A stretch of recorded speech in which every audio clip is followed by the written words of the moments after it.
You can still hear me, right, Caitlin? You can just nod. Okay, perfect.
Testing 1, 2, 3.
Caitlin, we just have the building permit public meeting first, and then we get into the drainage public meeting. Okay, thank you.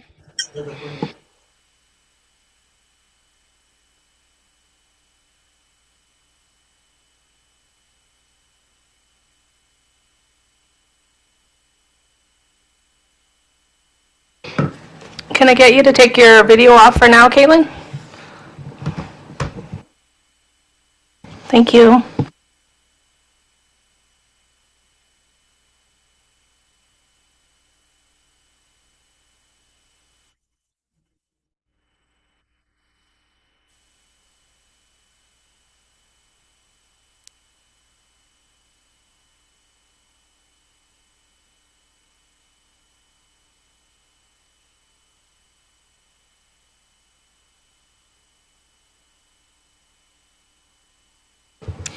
All right, we all set to go? Here we go. So I'd like to call to order the regular meeting of the Council of the Corporation of the Municipality of Kincardine at, 5:02 on November 26, 2025 in the Council Chambers. Roll call this evening, Deputy Mayor Clark, Councillor Blackwell, Present. Councillor Kavanagh, Present. Councillor Hinchberger, Present. Councillor Prenger, Present. Councillor Starnoff-Gray, Councillor Stewart, Councillor Williams, Present. and I'd like to acknowledge our staff members and a number of interested members of the public out in the gallery this evening. Excellent. Land acknowledgement. Oh, Rory, please. Thank you very much. We'd like to begin by acknowledging that we're meeting on the traditional lands and treaty territory of the Saugeen Ojibwe Nation, which includes the Chippewa of Nawash Unceded First Nation and the Chippewa of Saugeen First Nation, whose ancestors were the first to inhabit, care for, and live on this land. We recognize and deeply appreciate the contributions that Indigenous peoples have made, both in caring for this land and shaping and strengthening this community, our province, and our country. As a public service organization, we are dedicated to learning and acknowledging Indigenous history and culture and committed to actions that move us towards a journey of truth, healing, and reconciliation with the Saugeen Ojibwe Nation, the Métis Nation of Ontario, and the historic Saugeen Métis. Thank you, Councillor. Are there any amendments, additions, deletions to or from the agenda from council members this evening? I'd like to remind any council members to disclose any pecuniary interest and the general nature thereof, either now or as it arises in the meeting. Yes, Councillor Blackwell, please. Thank you. Through you, I need to declare an indirect deemed pecuniary interest in 6.1F MOU with Bruce County Saugeen Shores and Kincardine for the Bruce Seed Project. Councillor Prenger, please. Thank you. I need to declare an indirect pecuniary interest for item number 6.1F Foxtrot, the same one as Councillor Blackwell. Councillor Williams. Thank you. I will also declare a indirect pecuniary interest for 6.1F due to my husband's employment by Bruce Power and because my employer, the Nuclear Renovation Institute, has a money-related connection to Bruce Power. Councillor Starnoff-Gray, please.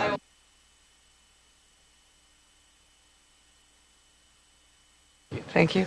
I will also declare a pecuniary interest for 6.1 Foxtrot as Bruce Power is my employer.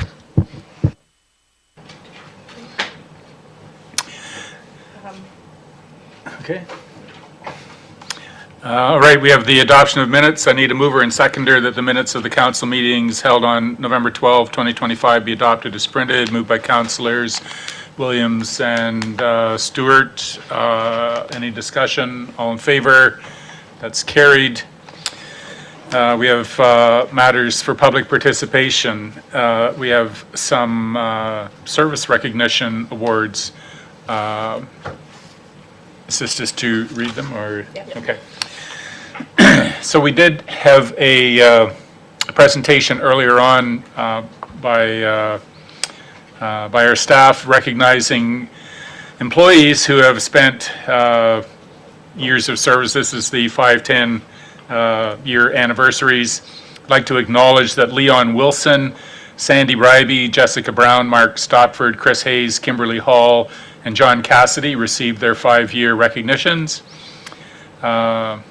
Ewan Mao and Tamara Delcourt received their 10-year recognitions. Tracy Adams Bell, Jamie MacArthur, and Mike Husk received 20-year recognitions. Grant Robinson for 35 years. And within our fire and emergency services, we recognize Captain Ryan Deere for 20 years of service and Deputy Chief Don Houston for his 30 years of service. It is a great testament to the organization to have members of the public who have chosen to make a career of municipal service, and we acknowledge their service this evening. So we move on to a public meeting regarding building rates and fees amendment. We need a mover and seconder that the Kincardine Council holds a public meeting under Section 7.6 of the Building Code Act for the implementation of changes to the building rates and fees administered for the enforcement of the Ontario Building Code and Building Code Act, moved by Councillors Blackwell and Stewart. And we turn to our manager, Dwayne McNabb, please. Thank you, Mayor. And through you, yes, tonight's public meeting is held under the Building Code Act. We're going to hear some presentations from Hemsons, our consultants, who's done the building rates and fees study. The study is put in place to review all of our costs indirectly and directly related to our enforcement of the Building Code and the Building Code Act. The fees that we collect are designed to be a user pay full cost recovery system that we strive to attain. So adjusting of these fees will hopefully keep in line with that mandate, and I'll let Andrew provide the presentation from Hemson on the background study. Andrew, welcome to our council meeting this evening. We look forward to your report. Great. Thanks, Dwayne, for the introduction, and the mayor. Good evening, mayor, members, council. My name is Andrew Mirabella, associate partner at Hemson. We were retained to undertake the building permit fee study for the municipality, and this is the, as indicated, public meeting being held under the Building Code Act to review at least the results of our cost of service analysis. I'll just go to the next slide. So a couple items for our review and kind of on our agenda. I'll very briefly go through some background and overall study objectives. Within that, I'll talk about the legislative framework. Overall, our full cost recovery analysis, both the projections of cost and the revenues, benchmarking analysis, and then we'll talk kind of at the end about next steps and implementation options.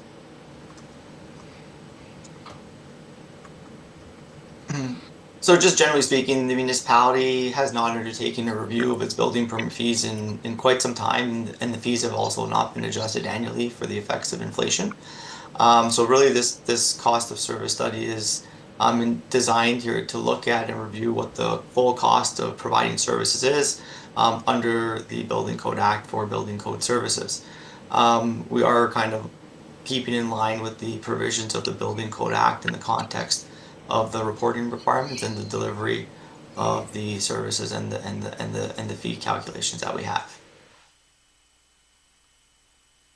So just to kind of our study parameters, our analysis effectively is based on a 5-year time horizon, looking at the first year of the implementation being 2026, over the period to 2030.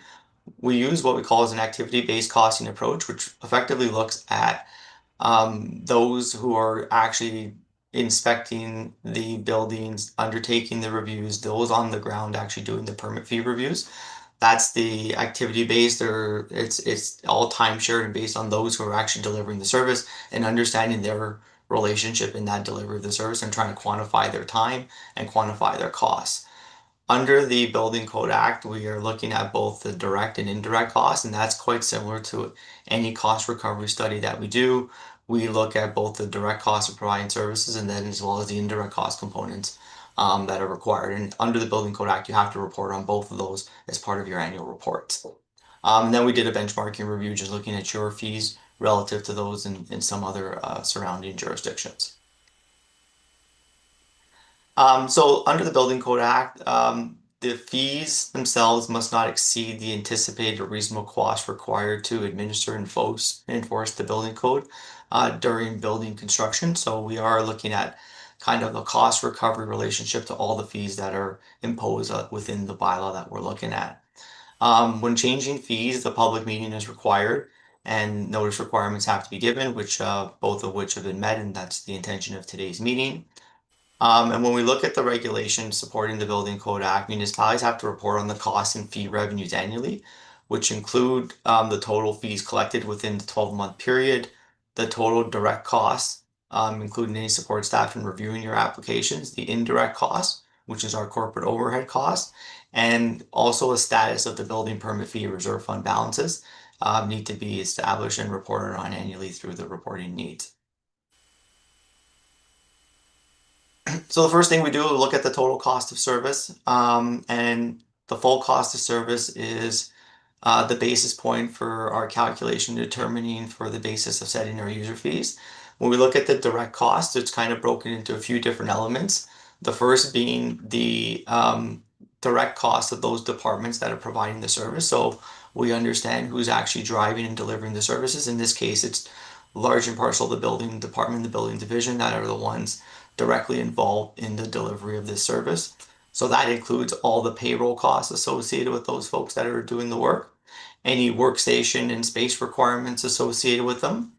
We also take into consideration other capital and operating costs have also been incorporated. So what that means is any shares of the building division's operating budget for items that are within that budget envelope, materials, supplies that are related to delivering the service.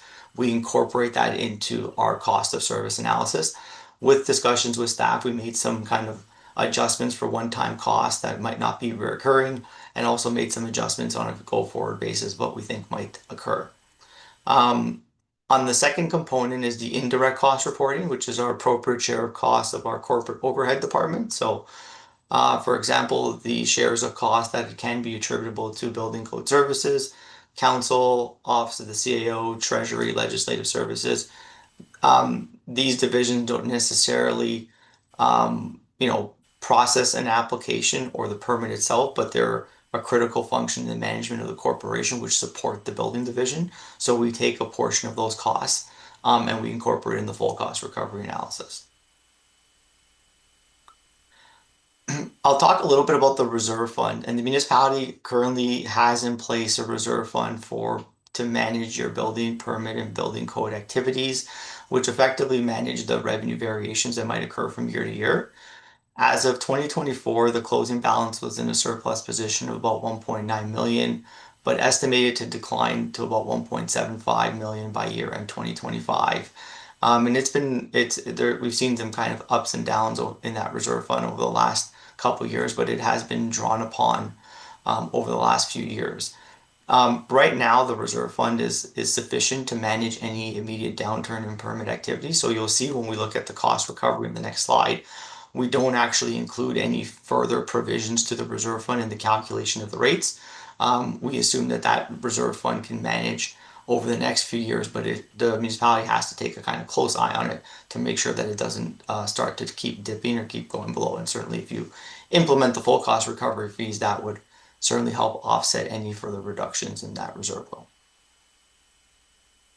So just on that overview of our total average annual cost over the 5 years, it costs about $718,000 per year to manage and administer those enforcement under the building code activities. And we see that most of the cost, about 2/3, is driven by your payroll activities, which is pretty common from what we see in most municipalities, particularly for these types of fees and fees delivery services.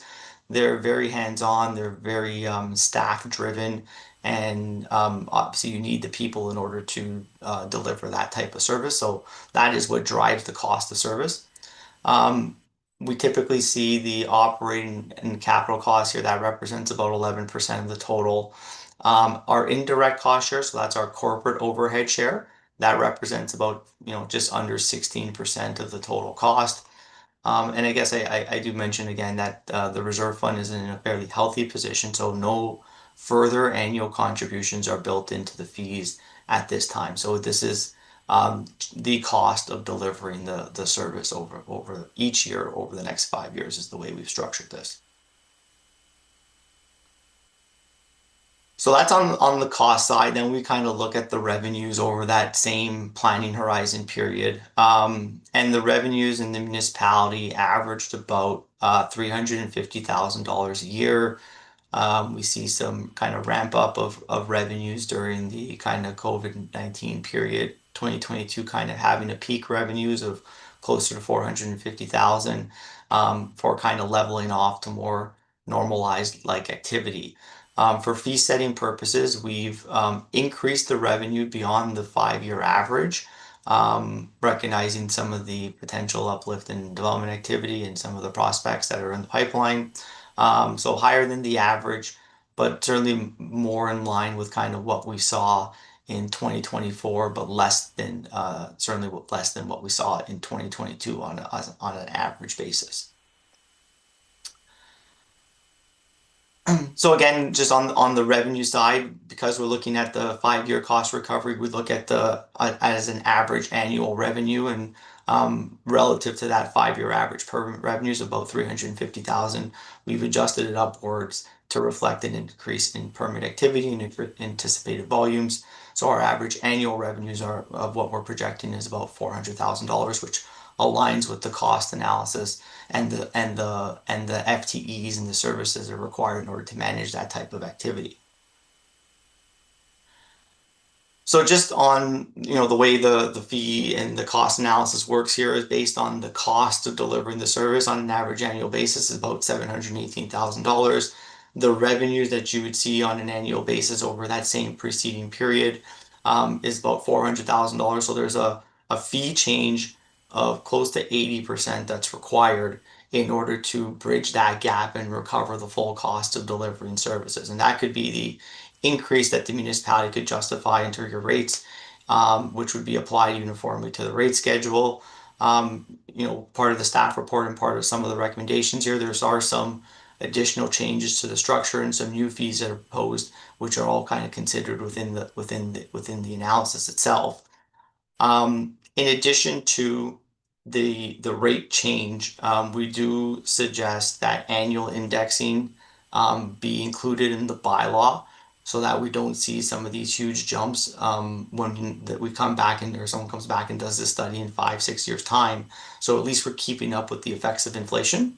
And we always imagine, kind of think about these reviews on a 5-year cycle. It gets to a development cycle. You're allowed to kind of manage your reserve fund over that period, and then you'd readjust your fees at that 5-year planning horizon. So it's always good to kind of make sure that we're keeping on top of these cost recovery exercises, and a good time then for staff to adjust any fee categories or implementations of new fees during that time. So, given the kind of close to 80% kind of gap and increase that's required, and appreciate the potential impact of imposing those full cost recovery fees immediately, an optional kind of phase-in strategy has been reviewed over the next 4 years and been provided through the staff report. Part of that phase-in strategy is to update the current fee structure in place for some fees, update some of them, and bring them a lot closer to full cost recovery over that 4-year period.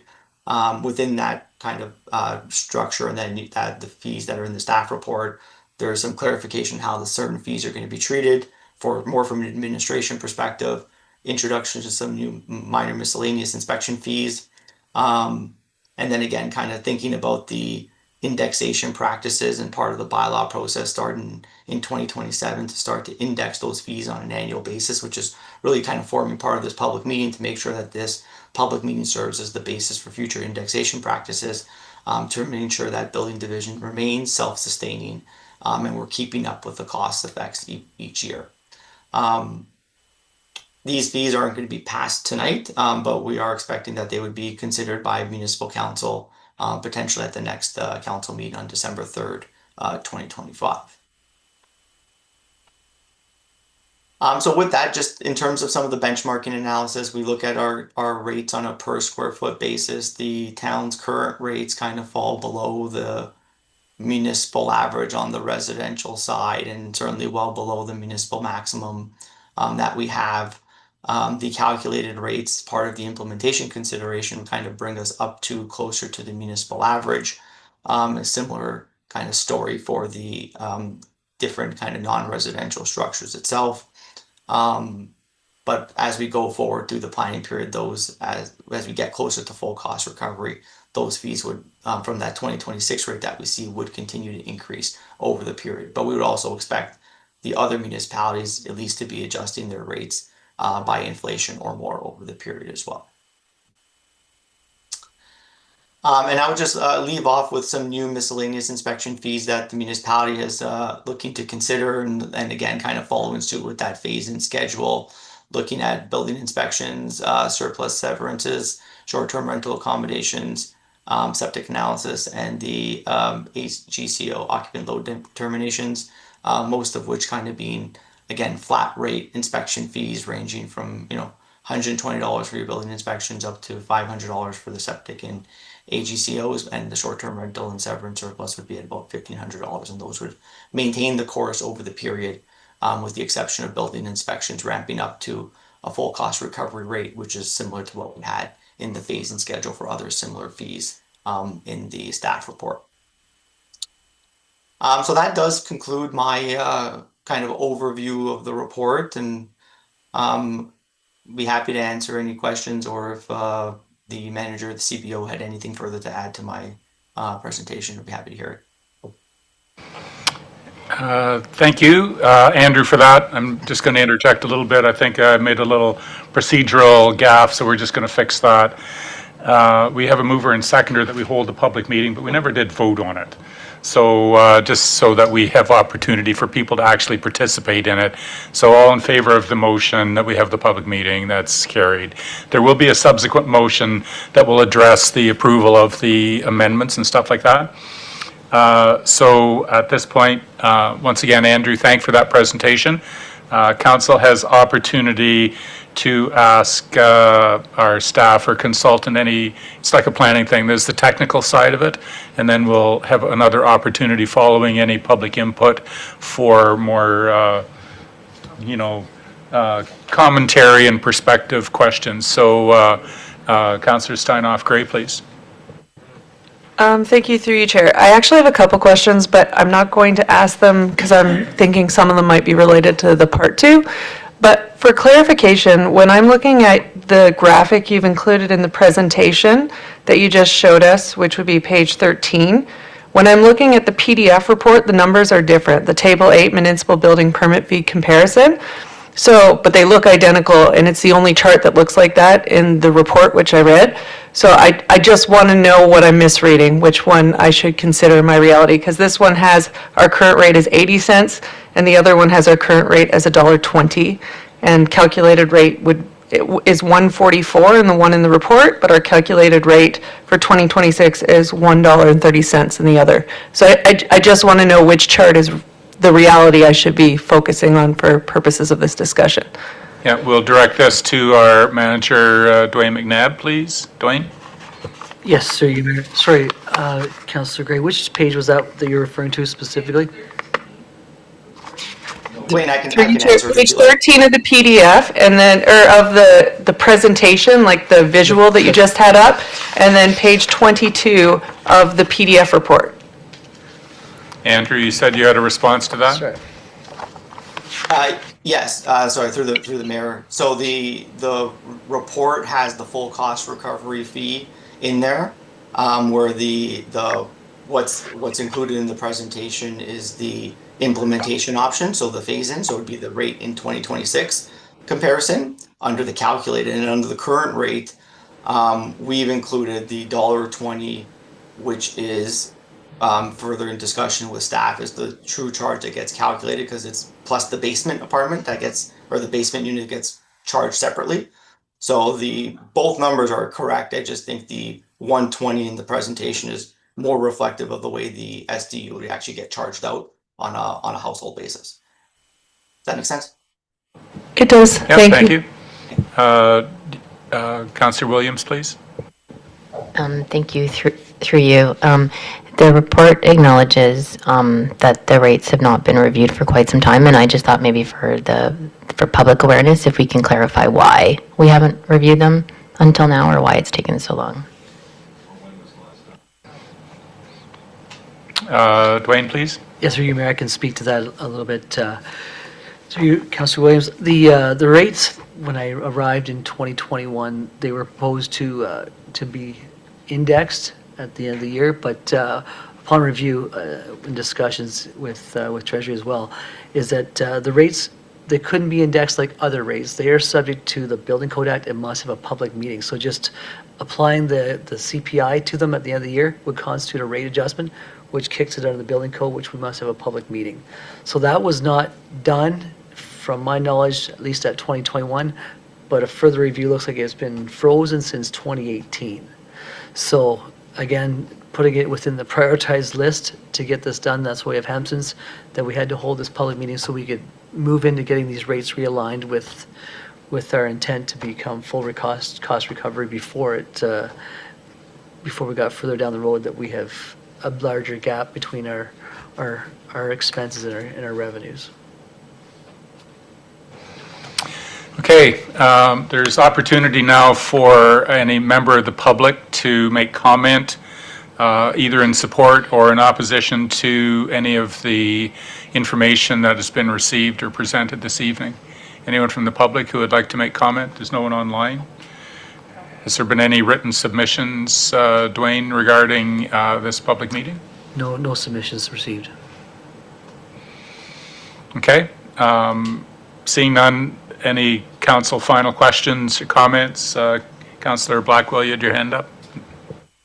Thank you. Through you, on page 12 of the presentation, it talks about implementing the full cost recovery in a phased-in approach, and talks about the phase-in schedule.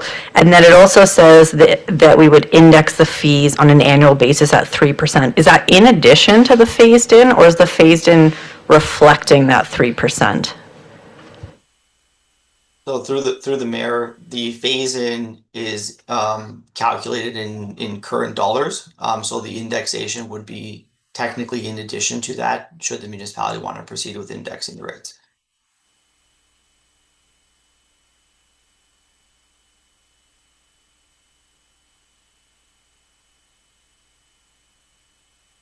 Councillor Stewart, please.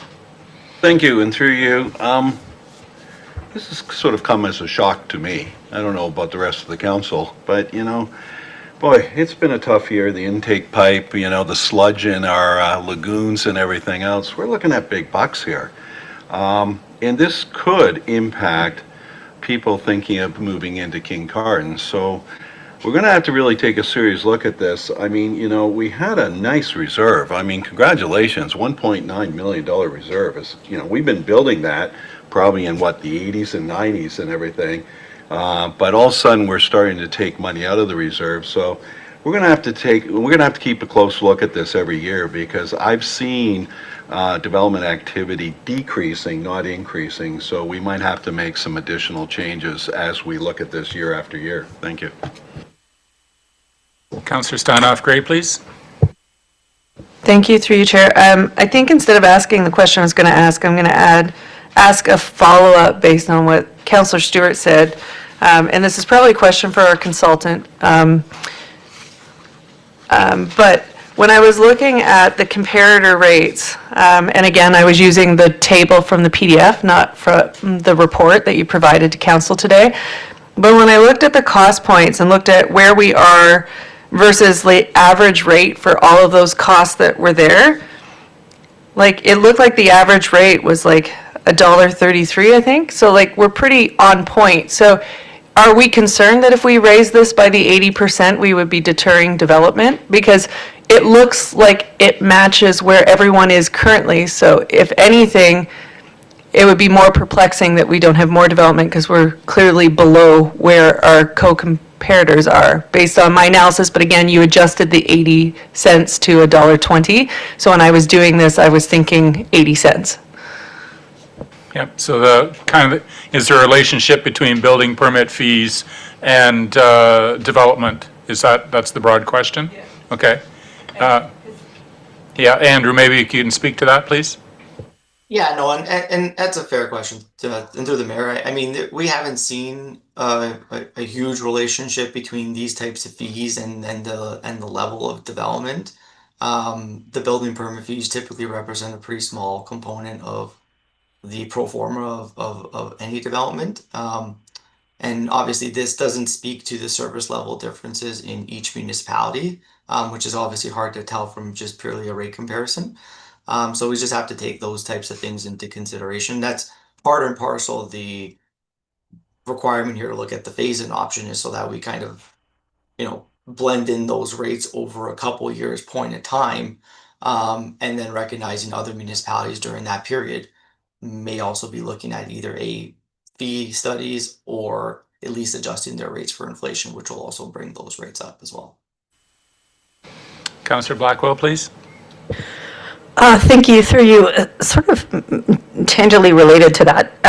My question is about, we're looking specifically at a chart to compare the end result rates. Was there any analysis done on the comparable cost to provide a similar service, like a similar baseline to what we're providing between different municipalities? So through the mayor, the scope of work and the analysis was strictly from a cost of service perspective. So looking at what the cost of providing these types of services and building code services in Kincardine are, and not necessarily a service delivery review of what other municipalities do and their FTEs and how they actually, their turnaround times, because all that does play into the cost that's being provided and presumably the high level of service that Kincardine has. Councillor Steinhoff-Gray, please. Thank you, through you, Chair. I think this question I'm going to direct to Dwayne, if that's acceptable. I looked at the cost for training, and I know in 2025 it was $15,000, and it's going to go down to $8,000. They're saying foreseeably moving forward, and that our legal fees went from $40K down to $14, which to me is $33K savings in the subsequent years. Was there a reason for why those fees were higher than normal in the 2025 calendar year? Yes, through you, Mayor. The education or the training budget was set on an anticipated recertification. So it was put as a line item in the budget year after year, but never used. So what we decided to do was change that format, and basically when we need it, we'll pull it out of our reserves to cover for it. So it's not shown as an artificial number to council, it's an actual number. So it's not carried from year to year and it displays like we aren't doing any training. It's just, it has been mandated that we go for a recertification through the province. So that's fair enough. Councillor Blackwell, please. Sorry, thank you. Through you, final question. The last slide of the presentation mentions a potential new fee for short-term rental accommodations at $1,500. Could you just maybe explain what that proposed fee might do? Sure, through you, Mayor. Again, this was a miscellaneous, it's an anticipated cost. We're not sure yet. I know Ms. Laurie's working through the STRA program and who haven't finalized it yet. However, didn't want to miss the opportunity this time that if the program delivery for the STRA changes and that we do in-house inspections or assessments of STRAs for compliance with the OBC or the fire code, we're going to need a cost associated with that. Right now, we're looking at, I do believe, like a reverse onus inspection, where the homeowner will fill out a form to determine their compliance with the regulations, as opposed to tying the municipality to doing home inspections, which is not necessarily our mandate as a building department, but yet I want to make sure that we have those costs associated, that if we do a full review of a house, there's going to be administrative costs associated with it. Can't tell you exactly the unknowns on that, Councillor Blackwell, but there will be costs associated with developing reports, potential orders, potential legal. There could be other costs associated with it. So that number's put in there. Again, it's arbitrarily there. It's as a miscellaneous. It does not have to be considered. We can remove that or continue on with that through the adoption. Sorry, I'll try and keep it brief.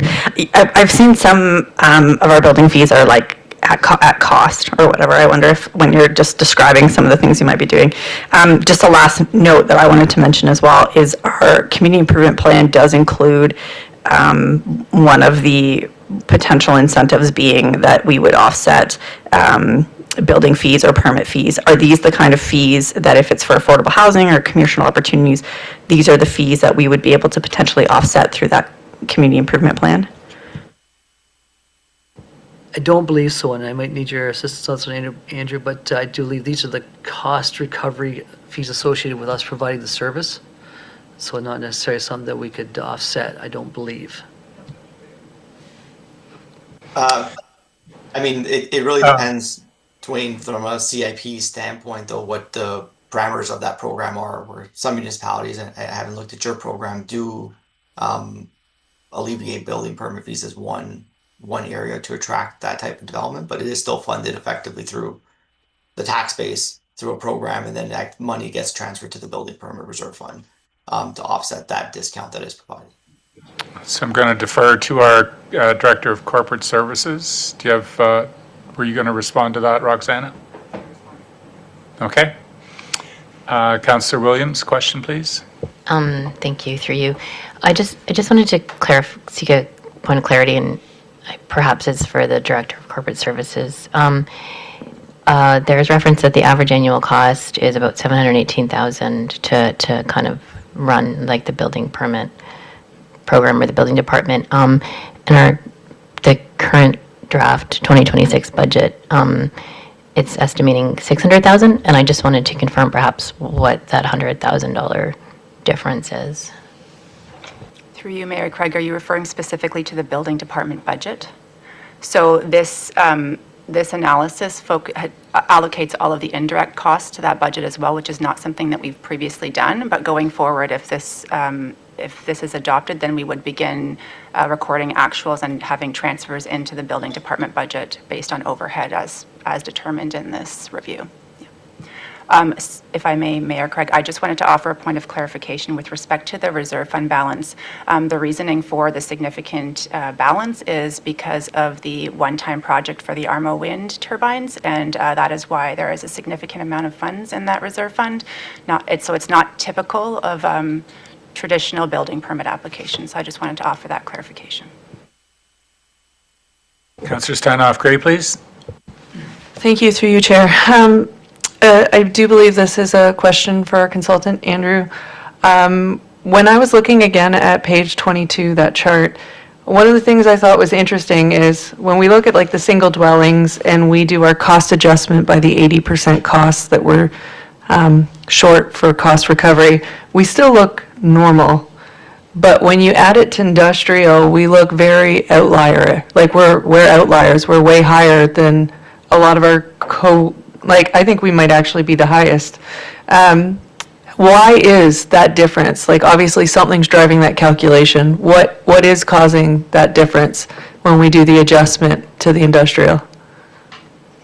So through the mayor, the fee increase is applied uniformly to all the fees. So that 80%, and it's just a partial of trying to recover the entirety of the revenues by a uniform increase to all the fees. And I can appreciate some of the differences between some of the fees and the benchmarking, and again, some of that is being addressed through the phase-in, and council certainly has the authority if through the phase-in schedule, if they wanted to adjust the fees for certain categories, then below full cost recovery, that's in council and staff's authority to do that. All right, so we have a motion before us. We need a mover and seconder that, and just as a little heads up regarding this, the conversation this evening regarding this proposed fee and rate amendment went fairly smoothly. The original motion here says that we would have the bylaw presented at a future meeting. Council can choose this evening, because of the clarity of the discussion and your answers, that we can include it in the amendment to the fees and bylaws that's in 7.2C tonight. We're already amending fees and bylaws, and our legislative department can include this. If council is fine with that, we will include it in that fee amendment bylaw this evening. If you choose to defer it to a subsequent meeting, that's okay too. It's just a matter of, if you do it tonight, it's done. If you don't do it tonight, then it's referred to a different meeting. Any recommendations from council? Councillor Blackwell? Thank you. Through you, does the draft bylaw include a phased-in approach or the full cost recovery immediately? Phased in, as presented in the report this evening? So the bylaw will be just for 2026, and then we would phase it in each year going forward. I believe so, Roxana? Yeah.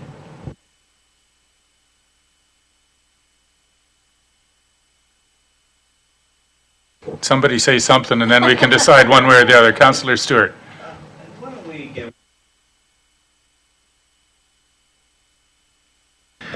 I'm so used to today, we weren't using them. Excuse me, through you, Mayor, why don't we delay it till the next meeting and let us all have another look at this? Because I look around the room and I think everyone's going, 80%? That's a lot. So could we maybe, my recommendation would be, let's just take it as information and then approve it at the next meeting. The recommendation is, ultimately we approve the fees and charges, and then the bylaw that implements that fee and rate schedule is brought forward. So we are, like, the motion tonight would approve the fees as they have been presented. Dwayne, please. Jimmy, thanks. Through you, Mayor. Just to provide council some context, I think it's fair to do so. I did a couple mock fees, just so everyone understands, like 80%, it does make your heart jump, for sure. I did a couple mock fees, for example, on a brand-new two-story house. And the fee for that house currently would be about $4,300, and under the new fee structure, it'd be $4,600. That's the difference we're looking at on the price of a brand-new home with a full finished basement for our building permit fee. That's excluding, obviously, the security deposits. I didn't count those. That's not a financial loss. So just to help provide context to council so we know going ahead what we're looking at from a numbers based. I also did, for example, a 2024 by 32 garage. You're looking at 380 currently, and it's 480 with the change. I also did a chicken barn, a 24,000 square foot chicken barn. And you're looking at 8,500 versus 9,700 under the current rates.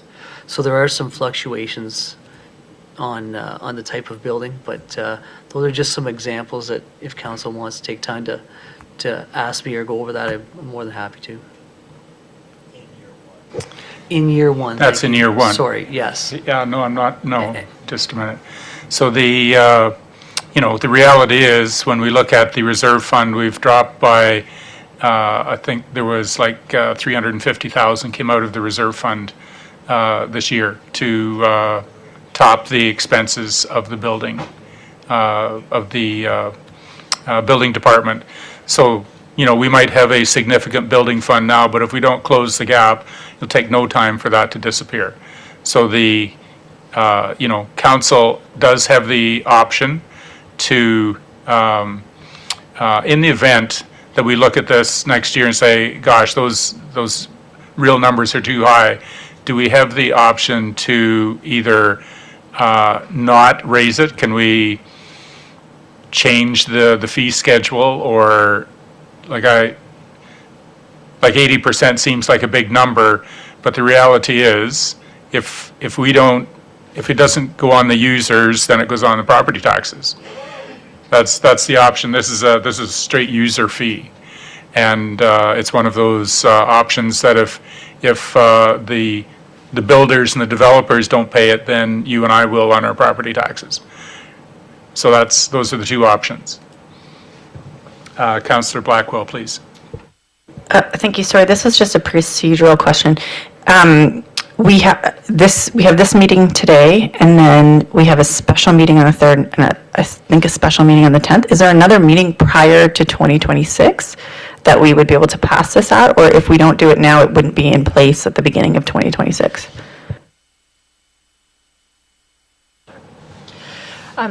You're correct through you, Mayor. The council, the option for the December 10th regularly scheduled meeting has been used for the amendment budget meeting. There is a need to deal with some planning matters, so a special meeting is being called with respect to that.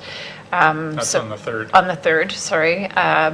Anything that is included in a special council meeting has to be in the notice period, or in the notice that's provided to the public, so we can't add just anything that doesn't get dealt with. It would come to the next regular schedule meeting if this is deferred, unless there's a specific motion to say when it's deferred to. Is there a second regular council meeting in December? No, there is. No, there is not. Can you speak to the effect of having this deferred into the new year? I think Andrew could probably speak better to that, if you don't mind, Andrew. Yeah, so through the mayor, I mean, certainly the fees can be deferred to the new year. I guess it's just more of an implementation process from the municipality. I think the overall intention when we started out that it would be certainly go to the public meeting and pass at the subsequent meeting in December. In the event that that can't happen, they would be passed in January and they'd come into force upon passage. Or we couldn't retroactively put them in force from January 1 if it's passed after that. So it would come into force upon passage. But I mean, but it's more on the municipal side, on your procedure, how you want to structure, and if it can be passed in 2025, that is certainly the ideal path forward. Councillor Steinhoff, Gray, please. Thank you, through you, Chair. It's more a question for me for the group here. If we defer this, the only reason I see us deferring it is because we want to go the full 80% right away. Because right now we're doing the stage 15.83% per year. So if you're against the 15.83, and you want to go, then sure, we can defer it and discuss it. But if we want to do the phased approach because we have concerns of impacts, I don't understand why we're deferring, so I'd just like to understand the thoughts around the table for this decision. Councillor Hinchberger, please. Thank you, through you, Chair. To respond to Councillor Steinhoff Gray, I generally don't like surprises. So when I come to a meeting tonight and the agenda item is that we hold a public meeting, I understand we can advance things if we want to, but there's things that I've heard tonight that I hadn't thought about when I first looked at the report, and I just like the little bit of soak time in order to sift it all through to ensure that I'm doing a thorough job before I make a decision. I generally don't like to come to make a decision when I'm not prepared to make a decision on most things. I just wanted to add that I was the one who added, I just felt that we needed, because of the meeting, I just thought we needed some guidance. So I actually added that motion, so it's not on your agenda. So I do apologize for that, but I just needed to know when I'll be putting the amendment forward. So it's not a big deal to me. That's, if council wanted to pass it tonight, that's fine. Just, it was an ease of legislative process that it was presented. That's all it was. It's not a matter of trying to rush it through or anything. I'd be happy to present to council the motion as it's presented here to approve the building permit fees as presented, and an amendment to the fees and charges bylaw will be presented at a future meeting. Like, that's what the motion says. If council's ready to pass that, that's fine. There's no, just for clarity, can I get a move, because that's what we're discussing. If that's what we're discussing, can we have a mover and seconder that we, for this proposed motion? Councillor Kavanagh, Councillor Williams, any discussion about it? Councillor Stewart, you had a question? Yeah, I'm with, through you, of course, I'm sort of with Mike Hitchberger here, is that, this is sort of quite a shock, and I think that we need to spend a little time. The public meeting, I'm a little surprised that there's not more real estate and more developers here. Because, this is only one part. If you want to build a single house, you got to buy the property, you got to do the legal and all the things, you can do the building permit, plus we have development fees.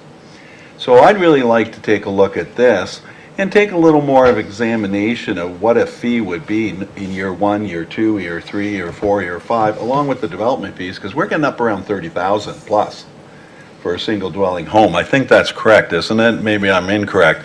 That's getting a little pricey before you even start to put any money into the land and into the building. And that could push us right out of the opportunity to start building more subdivisions. It's an expensive thing, because these planned subdivisions, a question now, planned subdivisions, a lot of them don't have the building permits yet. And so these fees would be basically very much like our subdivision just outside of town here. He applies for building permits, he would see these increases, correct? Correct. Yeah.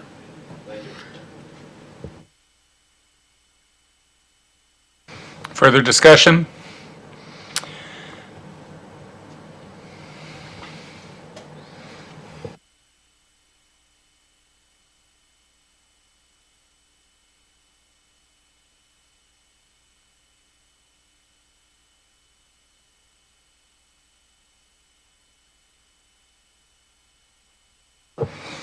Okay, so we have a bit of a question here because, like, if we pass it, there's been a report presented whereby we move towards a process of covering the costs of the building department to issue permits and inspections. And if not, we are in a position where we remain with the present fees schedule, which would indicate a larger gap between permit fees and actual costs. So that's council's decision. That's what you're looking at. There is a motion on the floor at this point that we approve the building permit fees as presented, and an amendment to the fees and charges bylaw will be presented at a future meeting. All in favor of the motion, please indicate. 1, 2, 3, 4. Any opposed? And that motion was carried. All right, we go into a municipal drain. So we have a presentation this evening from engineer Caitlin Ferguson from RJ Burnside to explain the engineering report. There's a process similar to the planning application that I will present after the report. The motion that we are addressing is as follows.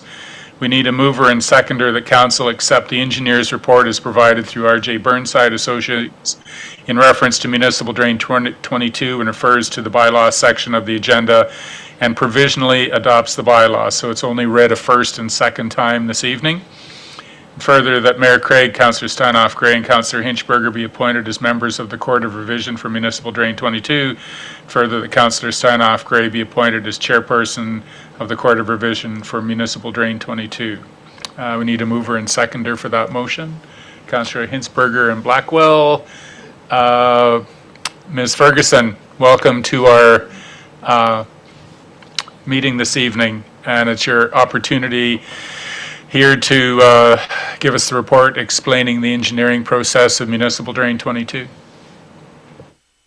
Thank you, Mayor. I was going to share the watershed plan, but it's giving me an error. It says that I'm not allowed to share, so I will just go through my summary of the report. You can try now, Caitlin. All right, I will try again. There we go. Thank you. Let me know if that's working. Yes. Okay, perfect. All right.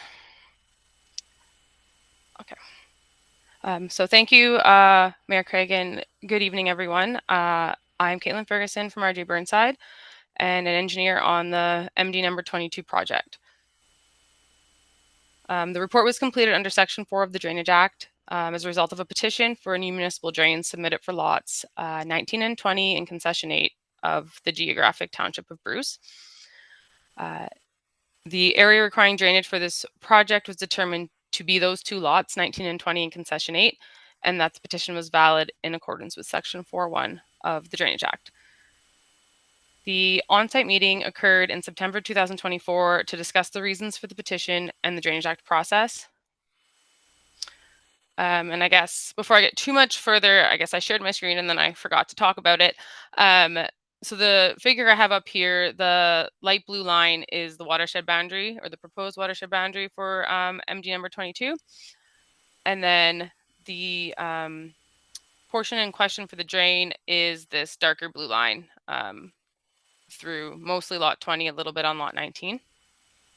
So a letter was sent to the landowners with this watershed plan in July 2025 to provide a summary of the proposed drainage works prior to submission of the final report.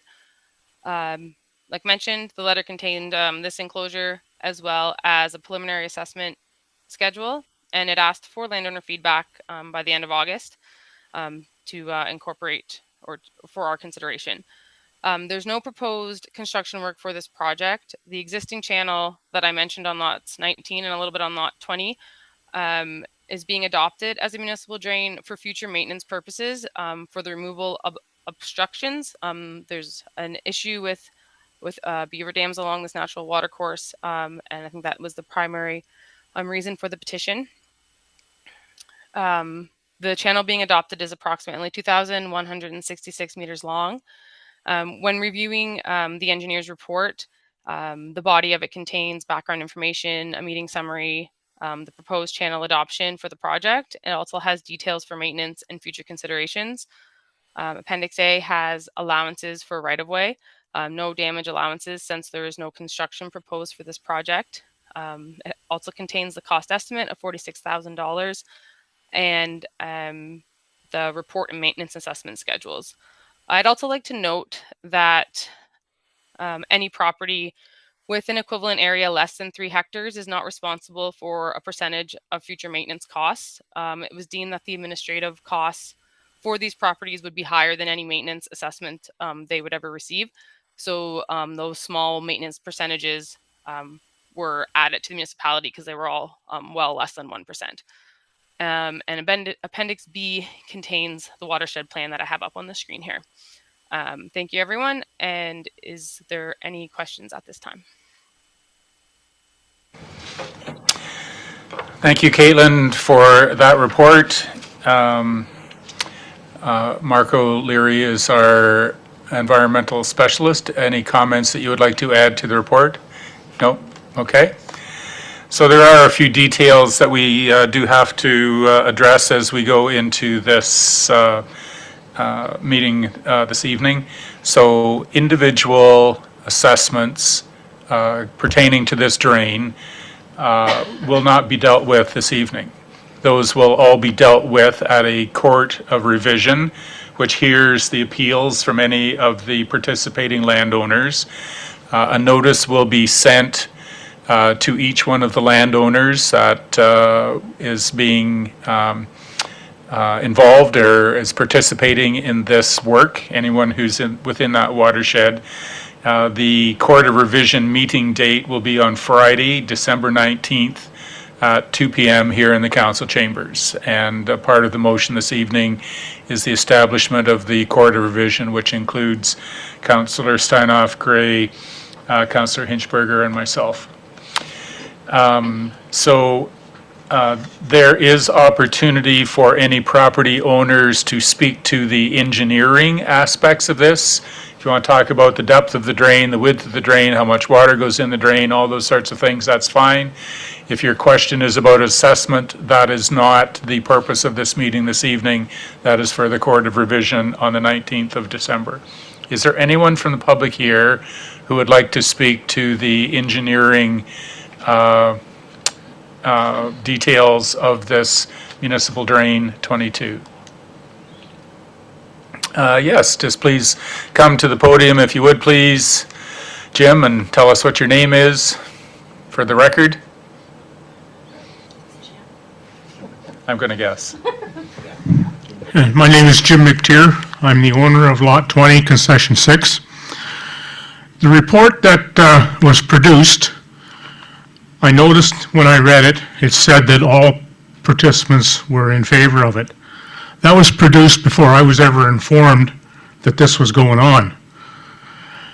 It goes around me.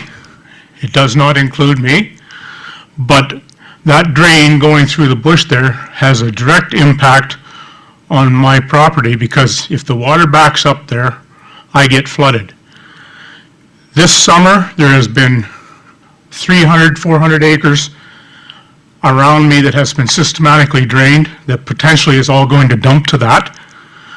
There's another 300 or 400 acres that could dump to that in the future. I've been on that property for 60-some years. I can remember at least 3 times over that course where the water in the spring backed up and flooded over the side road to get to that drain. My question is, if we're going to end up with all that other land systematically drained, it's going to dump into that municipal drain. When it gets to concession 8, what happens to it after that? Who cleans that out? Because if it doesn't get away on concession 8, it's going to back up through that municipal drain. And my concern is the extra water that's being added, what are you going to do with it? Yep, thank you for that question. Caitlin, could you respond to that inquiry, please? Yes, through you, Mayor. So we're not doing any work on this drain. I think your concern is to do with I think a petition that is on its way that Mark could speak to. But the sole purpose of this is for maintenance, and it's to remove obstruction. So if there was like high water table, if there was something obstructing the channel, not allowing the flow to get through, this report's allowing those obstructions to be removed and help that flow better. It's solely for the channel that's on concession 8, nothing up gradient of it. So as Caitlin commented, you'll notice on matters for discussion next 6.1A, petition for drainage works, that on our council agenda more rightly pertains to Mr. McTier's query than the work for this municipal drain itself. So we will, don't go away, you can get a chance to ask the same question again in the next agenda item, okay? It's not a public meeting, oh, sorry. Sorry.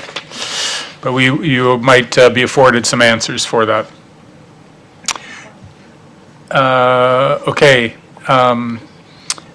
Any other public comments regarding the engineering aspects of this drain? Yes, please come up to the podium. Just give your name, please, for the record. My name's Matthew Sheridan. Thank you. And I'm also echoing what the gentleman before me said. I was not in favor of this, and apparently I was told that I was when I got the letter in July, and I responded to it right away.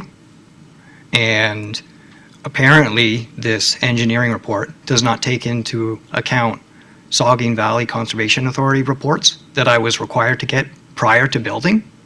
So my question is, why is the municipality asking landowners and property being built on to get Saugeen Valley, the specialists in water, to get these reports done, and then the engineering's report does not take those into account? Thank you. Okay, Matthew, thank you very much for those questions. So there seems to be some discrepancy between Saugeen Valley and the R.J. Burnside definition of what the actual watershed boundaries actually are. Is that kind of the question? Exactly. Okay. Caitlin, could you respond to that question, please? Yes, thank you, Mayor. Through you, Mayor. I guess I first want to address the comment that was made by both that I forgot to address the first time, was that our report said that all landowners were in favor of it. That wasn't the purpose of our report, but we do believe that these landowners are in the watershed, and that is why they received the notice and are part of the report. To address Matt's question regarding his property here, which is this lot 24 property in concession 5. From my understanding, the investigation and comments he's referring to from SVCA in 2021 was related to the regulated area of Willow Creek, which you can't quite see on our watershed plan. It comes through the southeast corner of his of his property down through here. And SVCA's involvement in 2021 was regard to the development of that property and ensuring that their proposed buildings weren't in the floodplain of Willow Creek. Based on the correspondence that I've reviewed from the property's file, they only looked at that front half of the property, and our drain specifically is only incorporating this small bush area at the northwest corner of his property. I do acknowledge that we received Matt's letter in August. It didn't provide any means of contacting him other than if we continued to play snail mail. So we didn't answer it at that time. But when he inquired after the notice for this meeting with Mark O'Leary, we reached out via email and offered to have a conversation with him. We had exchanged a couple emails, but he was not wanting to talk to me at that time. So I also want to add that as part of this drain report, we reviewed contours and air photos for the entire watershed area, and we walked the outer watershed limit on the east and south sides to confirm the boundary. So based on our desktop and site-specific investigations, we believe that the watershed boundary is accurate. The area in question in the bush here, it contains a low run that's draining this portion here out to the north into this field here, and that is why we have included it in the watershed boundary. Since it is bush area, the area is discounted by a factor of 0.5, so it's divided in half because it's not prime agricultural land. And then I also just noted that this property and any property less than 3 hectares of equivalent area is not included in the maintenance schedules and will not be expected to pay any maintenance costs in the future. Thank you. Caitlin, if you could confirm, please, it indicates that Municipal Drain 22 is a Section 4 drain, which means that landowners have an opportunity to add or remove their name from the petition. How does that affect an inquiry like Mr. McTeer, Mr. Sheridan? Like, can any landowner in the middle of that say, I choose to remove my name from the petition? Does that mean they're not charged outlet or maintenance fees or anything like that? What's the benefit of being able to remove your name from the petition? Yes, thank you, Mayor. So the petitioners for this project are these 2 lots here. Those are the sole petitioners for the project, and then it is the responsibility of the engineer to determine the area requiring drainage for the purposes of the Section 4 request. And the purposes of the Section 4 request was solely for the obstructions in this section of channel and creating blockages and backlogs and affecting flooding their property. When we assessed the area at the on-site meeting, we deemed these are the only 2 properties that would be affected by this, and with them being the only 2 properties in the area requiring drainage, they would have to, if they remove their name from the petition, then it would no longer be valid. So they can remove their names, but any of the other affected landowners do not have that opportunity? Well, they're not currently on the petition, so they could add their name if they wanted. Yep. But it wouldn't affect the purposes of this drain. Okay, thank you. All right, are there any other public comments regarding the engineering of this drain? Council questions, please. Any queries? Councillor Stewart, please. Thank you. This is an interesting thing. This little drainage ditch is awful crooked. I can see that it's going to cause some problems. High maintenance for sure, because every time you have an elbow, you're going to get debris and everything else. Question to Mark. We have so much water coming out of this drainage ditch right now, going into what, concession 8, and I assume they're above ground ditch sort of drainage things. One of the things is, are we measuring now how much water's coming out? Now, if they start clearing out beaver dams and whatever else, there's going to be a lot more water coming into our ditches. How are we looking on concession 8 for ditches? Can we handle that extra water, or are we just going to cause this problem down the road? Through you, Mayor Craig. I don't think we would have, to be honest, a very good representation, Councillor Stewart, of measuring the flow out of the drain necessarily. The advantage to some of these petitions starting to roll in and things like that actually capture maintenance requirements, which in theory should allow flow to move more smoothly. And as as Mayor Craig alluded to, there is a second petition as this on-site meeting was held, interest grew within this watershed and the boundary itself to start to look at the development of draining other lands, which then will incorporate the municipality into looking at things like road crossings, the ditching and getting the water away adequately.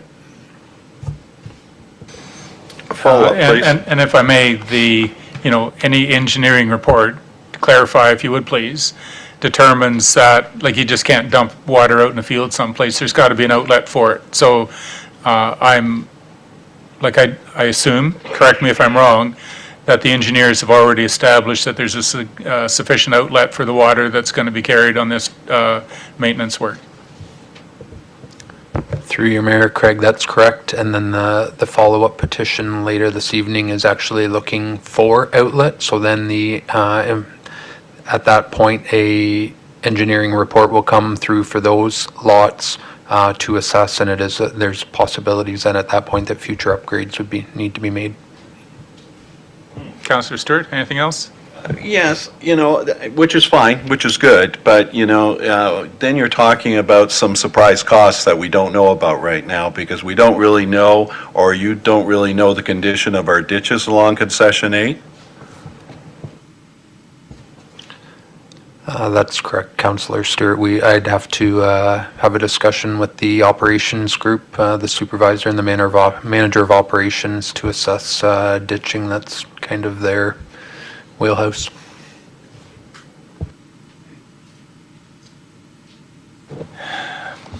So I'd like to advise that a decision will be made as the matters arising from this public meeting. So if approved, that's the motion that's been made. If approved, first and second reading of the bylaw will be given, and third reading will follow at a later time. All right, so we have a motion that council accept the engineer's report, that councillors Steinhoff, Gray, and the mayor be appointed as members of the Court of Revision, and that Councillor Steinhoff, Gray be appointed as chairperson of the Court of Revision. And that was moved by councillors Inchberger and Blackwell. All in favor? Is anyone opposed? That's carried. Okay. Moving on to staff reports. Oh, look, there's a petition for drainage works, an extension for municipal drain 22. So we, once again, have our staff resource manager O'Leary. We need a mover and seconder that council accepts the petition for drainage works to provide legal outlet for lots 21 to 24, concession 5, 6, 7, and 8, former Township of Bruce, filed under Section 4 of the Drainage Act for a new municipal drain. And further, the council directs staff to proceed with the required notices under Section 5 of the Drainage Act. And further, the council appoint GEI consultants to prepare a report for the construction of a new municipal drain based on the petitions received from the owners. Moved by councillors Inchberger and Kavanaugh. Mark, any conversation? Like, all this is a request to start the work for a municipal drain. Like, we don't have any details about water or anything. We'll get a report similar to the one tonight, except something, so it's just start the work. That's the question. Any questions, discussion? Question? Councillor Stewart? I don't see a financial piece on this one. There's got to be some cost if we're hiring a GEI consulting, but no cost. So it's sort of unknown, so we're going to write you a blank check right now?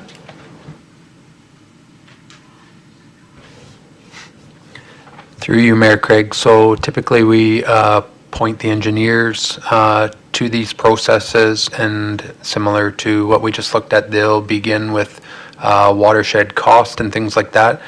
Through the Drainage Act, the municipality is responsible to move forward with these types of projects.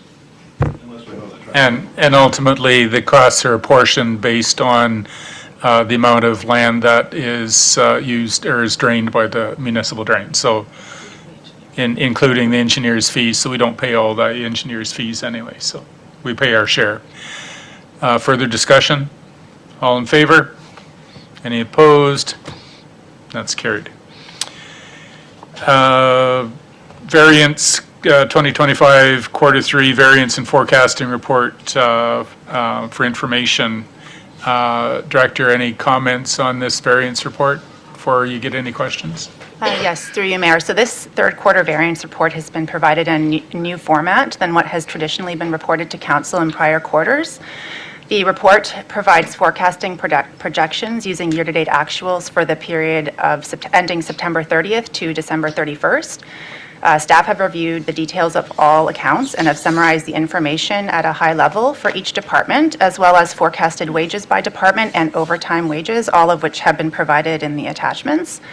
This report has been prepared for information purposes only, and the forecasted estimate of the surplus is preliminary and should not be relied upon for financial decision-making at this time.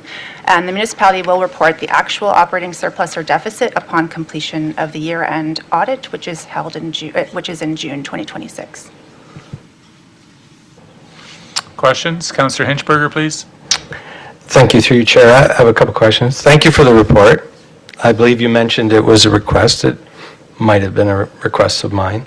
The report outlines a forecast of a surplus for this year of 1.16 million, but notes that the capital reserve, which policy directs as the destination of any surplus, is being called on to fund 1.35 million in operating capital expenses in the 2026 mayor's budget.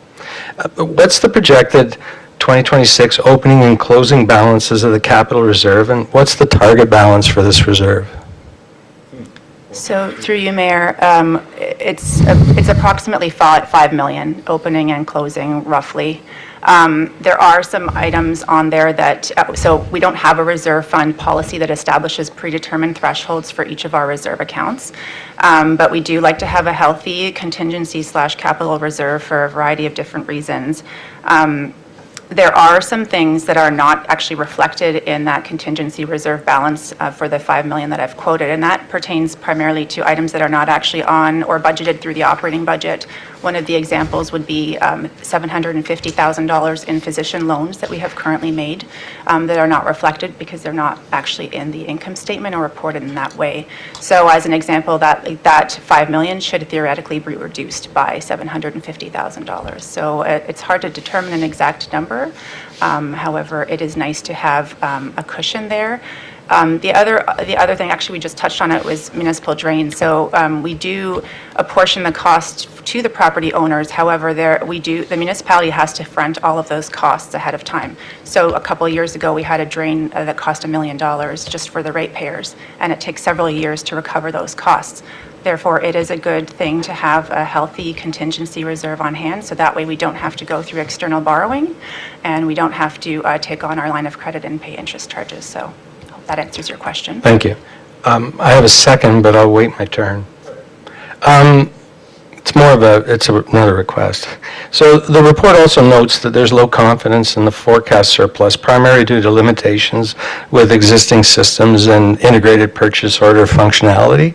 I guess I'd like to request on behalf of council, and I do this on a request basis because what you provided was very helpful to me, and it was on a request only and not a motion of council, that a staff report be provided that would expand on these limitations and provide an estimate of actions and costs that would be required to close those gaps in our processes.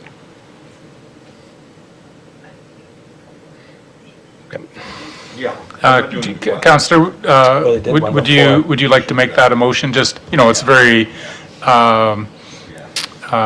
clear direction to staff then about how we can receive information to make good financial decisions on.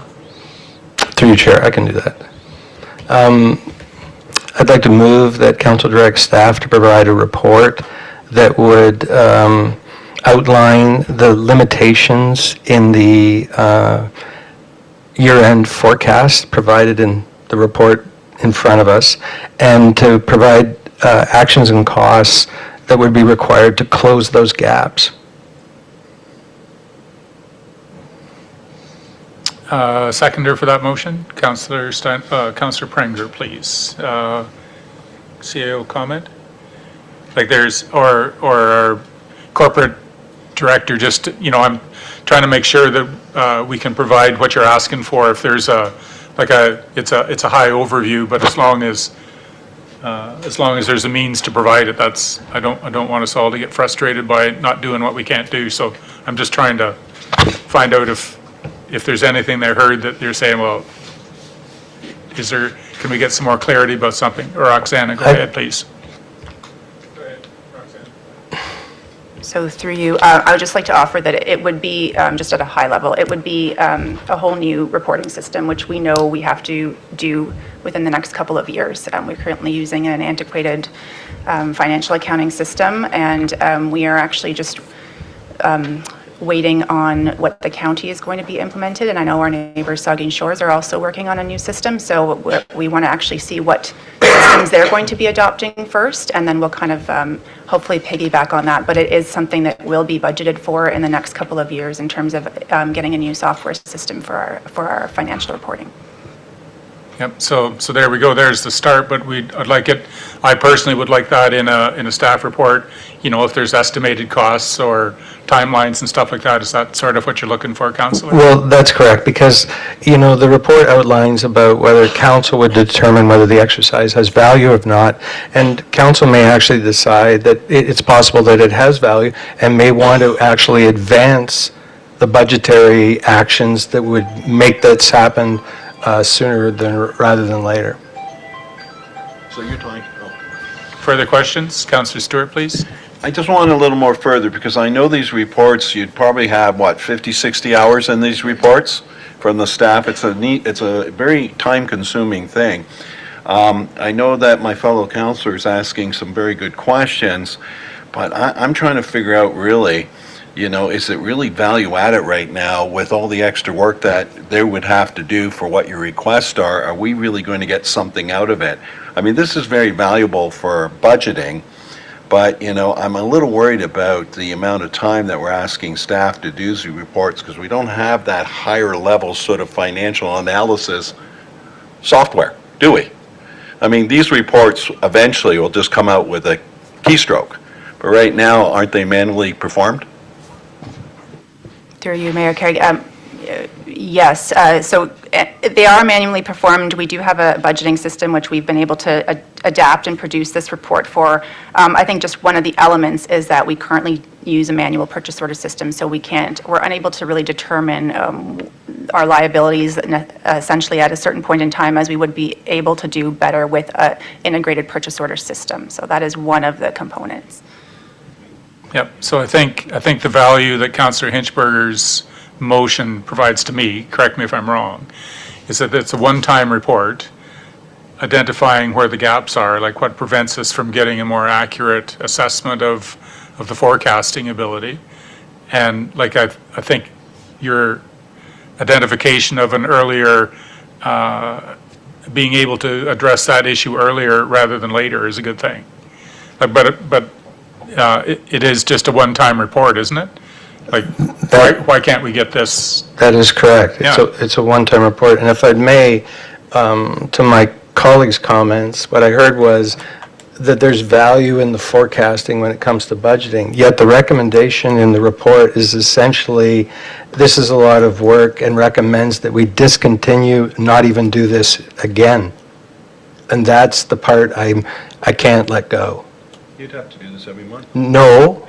We'll let our CAO respond to this, please. So through you, Mayor, it was a significant amount of effort on staff's behalf, but of course, if council directs, we're always happy to do what council desires. I think that one of the issues, and it's identified in the report, is the level of confidence that we have with the information as it's presented. So I know that our Director of Corporate Services also undertook research reaching out to the municipality in which Councillor Hinchberger requested. We strive to do a comparative review of, and they do have the types of systems and programs and resources to gather that information more clearly.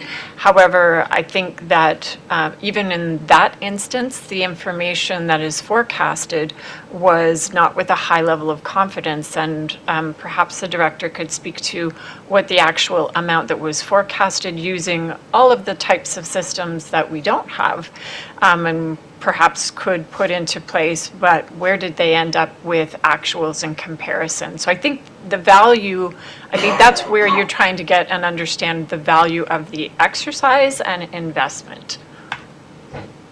It's not an accurate read. If I could, just to follow that up. I can understand there be a low level of confidence in a operating surplus of, say, 1.16 million. But as we go down, I think the confidence that our surplus would be at least 750,000 or 500,000 or even 250,000 would grow and would not be the same. And I think that information is value.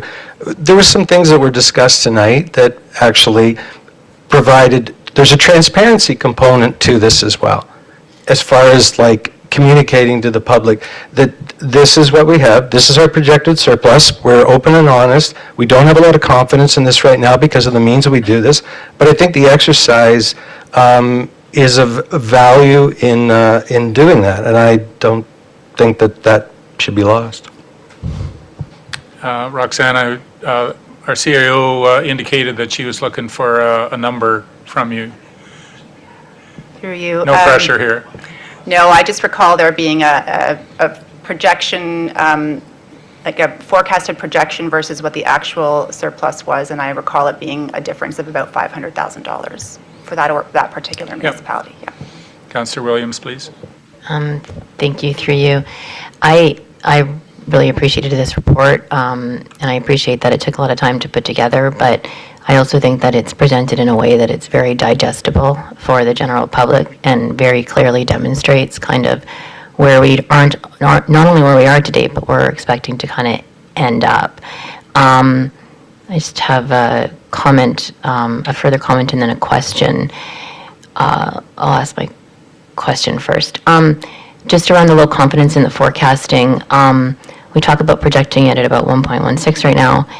And we say it's preliminary, but you also referenced that in the 2026 budget, we're projecting to use possibly 1.3 allocated from this reserve to use in both operating and capital projects. And I just wanted to confirm, does that mean that we're assuming we'll have more than what we're projecting? Because the 1.1352 would have came through some projections. So I just wanted to clarify that based on these projections, we're assuming that they'll actually be higher, and that's why there's 1.352 million allocated to the reserve fund?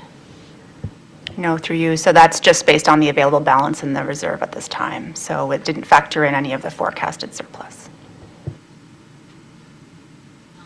Just to add to Councillor Hinchberger's question about kind of like assessing where the inaccuracies come from. And perhaps it might be not be for a while, but now that we have this as a baseline, once we have the year end, we'll be able to, I think, identify from this, based on the year end, once everything's complete, what that gap was, the 1.16 projection versus the actual final. And that also might help give us a pretty good sense of the how big the variance is, and if it's something that we should look at addressing through refined systems. Yeah. Director, yes. Through you, I just wanted to add that if the desire of council is to continue with this quarterly forecast, it might be more valuable if it's done primarily in quarter 3 as opposed to quarter 1 and quarter 2. Okay, because otherwise that would be a significant, and it would be less and less reliable, so I would suggest that it only be quarter 3. Okay. Sorry, for clarification, Mayor, the driver for me largely started last year when we got the year-end financial reports and we saw what our actual operating surplus was. And realizing that we've consistently run an operating surplus, maybe with the exception of a year, for the past 10 years, and that somehow should come fact into budget decision-making. So that's the driver for me. I'm not, would expect a year-end forecast in every quarter of the year, but I think that what you provided this year at the end of Q3 that showed up in November, just timely with the mayor's budget, was perfect. So. Councillor Stewart, please. Yes, and through you, I can agree, long as we sort of understand there's a gap factor here. And, and Councillor Hitchberger and I were talking about the gap factor. You can't take a pure number, 1.6. So the council would have to sort of come to some agreement and say, okay, if we're going to really do anything, maybe we take 50%, and have that gap factor so we don't get ourselves into trouble the next year and find out we're in a deficit. So, I can say, yes, we can move ahead on that. As long as we understand we have to discount, we can't go right to the max. Next on the... There's no... For yes. Thank you. Thank you. Appreciate that. So we had a motion that we have received a staff report identifying the factors that would improve our forecasting abilities. Moved by Councillor Hinchberger and Williams, all in... No, it was by Councillor Pranger, sorry. All in favor of that motion? Anyone opposed? That's carried. 169B Lake Street encroachment agreement. We need a mover and seconder that council of the municipality of Kincardine direct staff to proceed with preparing the encroachment agreement for 169B Lake Street, and the agreement be considered at a future meeting of council. Moved by councillors Blackwell and Pranger. Is there any discussion? Councillor Stewart, please. And through you, I don't know if anyone's looking at the map, you can see Welcome to Huron. We have basically 90% of that place is on the road. And a lot more of them are on the road too, and that's just the way it does before planning. We didn't have Dwayne there to make sure they were on the property. The only thing I'm trying to understand is, and I think, maybe Roxana can help us or Dwayne can help us, if we're going to go ahead with an encroachment agreement and there's certain costs associated, what is the taxes on this vacant piece of property? The cottage is actually on the road allowance. So do we include that on that vacant piece of property? How do they assess this? Thank you, through you, Mayor. And yes, a privilege to have a property like this come across my desk. It's a unique one. One of the more difficult ones I've had to look at until I looked at the entire Lake Street, and this is not the only one. And just a little bit of a history on this one. There was a previous encroachment agreement back in 2006 that carried through to 2019 and expired in 2024.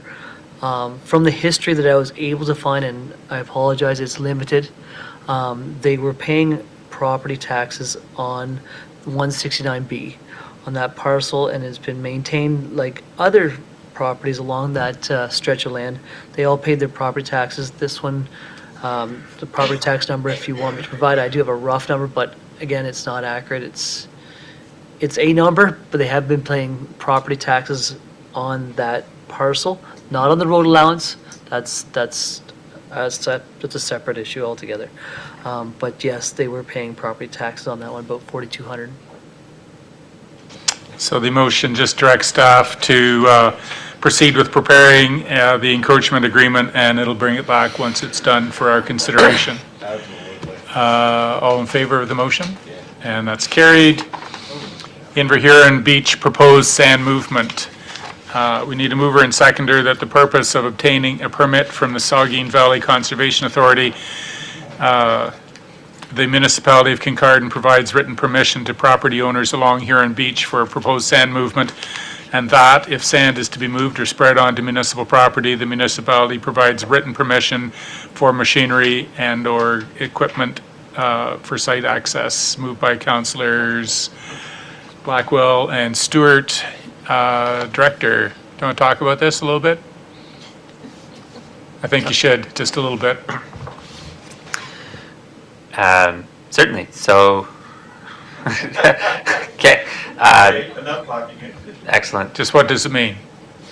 What's the intent of this resolution? Sand blows onto property from the Inver Huron beach, like the municipal beach, onto property owners' land, to move that sand back onto the beach, as the area is controlled by the Saugeen Valley Conservation Authority. You do require a permit from the authority. The authority requires written permission from the municipality before approving any permit. So we would be granting permission for property owners to potentially get permission from the Conservation Authority. Do you foresee any instances where that process would be inhibited in any way? Like, is there something, like when Saugeen Valley contacts the municipality and says, we need a permit to put it back on the beach, is it just like, okay, or no, we need to go inspect it, we need to sift the sand, we need to do anything, or is it pretty standard that, yeah, you get approval? That I don't know. To my understanding, like the sand migration from property owners has been happening for decades. The Conservation Authority has required permits as of 2006. However, I don't believe that it's always been enforced, partially through knowledge base of the Conservation Authority. To my knowledge, they've never denied a permit. Any discussion? Councillor Blackwell? Thank you. Through you, I really appreciated this report in terms of the different options before us and the risk mitigation strategies. And so from my reading, we're essentially just allowing individuals to use equipment to move things onto the beach. But the risk is mitigated by the fact that they have to first get Saugeen Valley approval and that there's environmental considerations. So the risk to us is fairly minimal. Yeah, through you, Chair. I would clarify that we're not providing that permission. Essentially, we are not the authority. But yes, it does allow for the potential of the equipment. I myself am not an environmental scientist. As far as the environmental impact to this, I can't speak on it. The site plan is pretty intense, I would say, that the Conservation Authority requires. I think that if you were to submit a permit requesting a bunch of bulldozers on site, they would say no. However, if a property owner were seeking a small bobcat, that's where it would become a potential yes. Councillor Stewart, please. Thank you. And through you, just to clarify this, and thank you very much. I mean, this has been ongoing for a long time. The beach is quite large right now. The beach is absolutely enormous this week. Yep. And what happens is you get the storms and everything, and if you don't get, a good snow covering, all the sand goes behind all the cottages. And over the years, the cottagers have taken it on themselves to get bobcats to move it back onto the beach, which is fine. But some people have actually removed dunes and removed other things. And I don't think this is a bad idea to have Saugeen Valley at least take a look at this and be the oversight and say, okay, move that, move that. But, we lost a lot of dunes that really help protect the beach. And some of those need to, in the future, need to be looked upon by a professional group like Saugeen Valley. So I can support this. All in favor? Oh. All in favor of the motion? Okay. Current H2 hydrogen peaker plant, new location. We need a mover and seconder that council repeal motion October 8, 2025-04 relating to the current H2 hydrogen peaker plant municipal support resolution. And further, the council endorsed the revised independent electricity system operation municipal support resolution for the current H2 200 megawatt hydrogen peaker plant now proposed at the Kincardine Energy Lands. And further, the council direct the mayor and clerk to execute the amended letter of intent from current H2, which outlines the foundational elements of a future community benefit agreement should the IESO application be approved. Moved by councillors Kavanaugh and Steinhoff Gray. Sherry, do you want to speak the intent of this motion? What are we doing? Thank you, Councillor Hinchberger. Yeah, it's a motion suggesting that we revise locations based on speaking with the company, Current H2, who are now pursuing land negotiations at another industrial designated property in Kincardine in close proximity to the previous location. Any questions? Go ahead. I just said no for me. Councillor Williams. Thank you, through you. I just wanted to confirm, and apologies if it was in here. Is there, how much of that parcel, I assume it's not the whole parcel, do we know like exactly how much and where? Yeah, so that entire Kincardine Energy Lands is over 200 acres. Current H2 is seeking about 5 acres, but they haven't specified which block because they're still in negotiations, but it wouldn't be the entire park. Councillor Blackwell? Thank you, through you. I just noticed that that parcel is slightly closer to a residential community. I'm assuming, again, that just clarification, this support resolution does not prohibit the actual planning process in terms of the location, right? We would still have opportunity to evaluate and look at mitigating factors for adjacent properties. Yes, that's correct. They do still need to go through the full planning processes, building permits, whatnot. All in favor of the resolution? Any opposed? That's carried. With your approval, I'm going to skip F. We want to push on to get the next two items dealt with. Then we will do F so that our members can recuse themselves, and then we'll have a bio break. So we're just trying to use it to your advantage. Request for approval of out-of-province travel for education and training. We need a mover and seconder. The council supports out-of-province travel as per policy GG 1.4 for the Director of Infrastructure to attend the Canadian Association of Road Safety Professionals 2026 conference in Halifax, Nova Scotia from June 14 to 17, 2026. Moved by councillors Stewart and Williams. All in favor? I don't get the soapbox about it. Nope. I love that conference.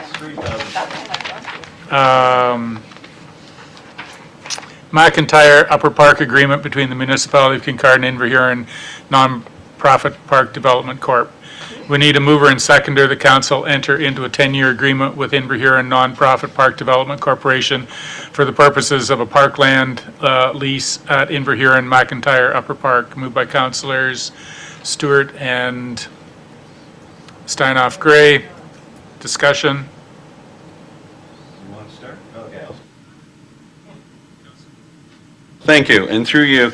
It's been an interesting 30 days since we deferred this, and I think a lot of the council has received incredible amount of emails on this. At first I wasn't quite sure if I liked this, but the more I read into it and everything, and more I talked to even our director, I'm in favor of this. I think it's a really progressive idea. Sure, there's amount of risk in anything, but I think our lawyers have done an outstanding job, and what I see is basically that there's a group that really wants to maybe look at this park and develop the park with the understanding that if they're going to get finances and everything, could be from grants, but a lot of it would have to come from the community. So the community will have a conditional sale or always be talking about this park and what they want and what they don't want. It reminds me of the splash pad that the Tiverton Lions Club did. I mean, we took a risk at it, and within a year we built a splash pad. So, I know that people don't like this lack of control, but the control really resides with the 9 of us still. And every time they want to put something forward, they have to discuss it with us and the finances and everything else. So I'm going to say for myself, I'm going to support this. And I'm interested to see what happens. I hope they can do a good job, but we're always here if we have to do something that's different. Thank you. Councillor Steinhoff Gray. Yeah. I apologize for interrupting. We had invited David Woodward, the lawyer who had worked on the agreement, to the meeting. I was slow on the uptake to text him with the as we moved that one item. Actually, there was method in my madness. I have the mover and seconder that we're going to speak. Mr. Neely's here to speak to it, Mr. Woodward as well. Go ahead. But thank you, just making sure he was included. Thank you, through you, Chair.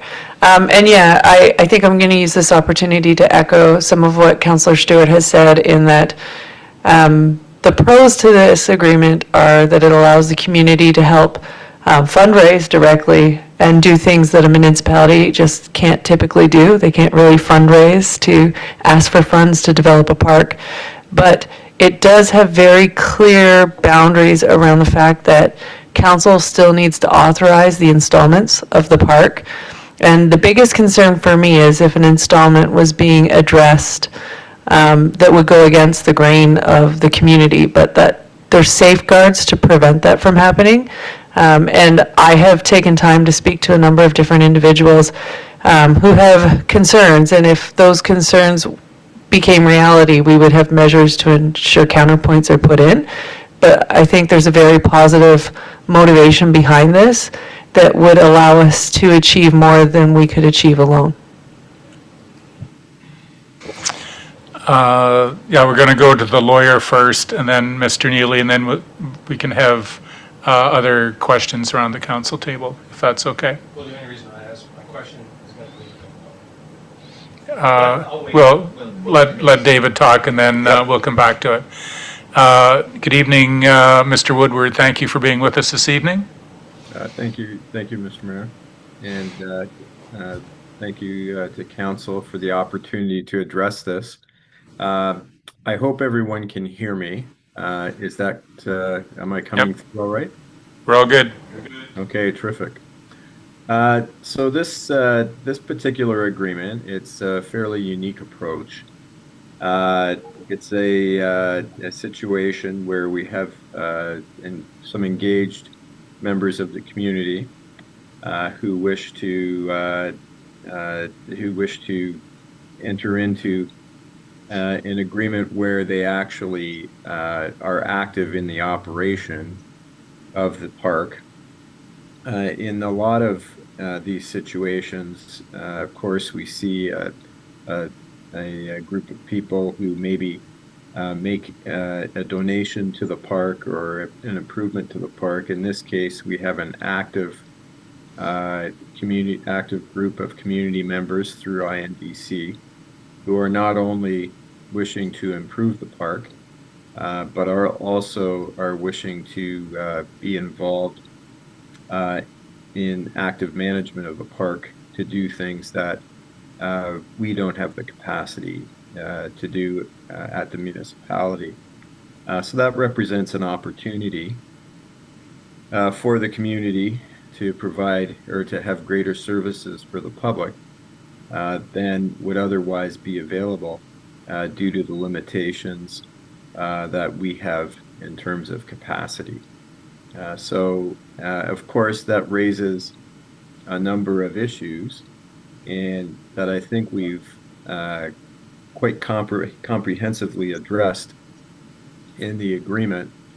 Of course, one of the issues is who does what, and those issues are very comprehensively addressed in the document. Of course, the park remains ours, and we will ultimately, when the agreement ultimately ends, we will inherit all the capital improvements and all the responsibilities and benefits of those improvements once the agreement ends. But of course, we want to control what's installed and have input on what's installed because we need to, for lack of a better word, make sure what is inherited can remain manageable. And those protections are in there. The term of the agreement is for 10 years. And of course, 10 years is a long time. There's also 2 5-year renewals available for INDC. But the agreement, it also manages the risk of things changing.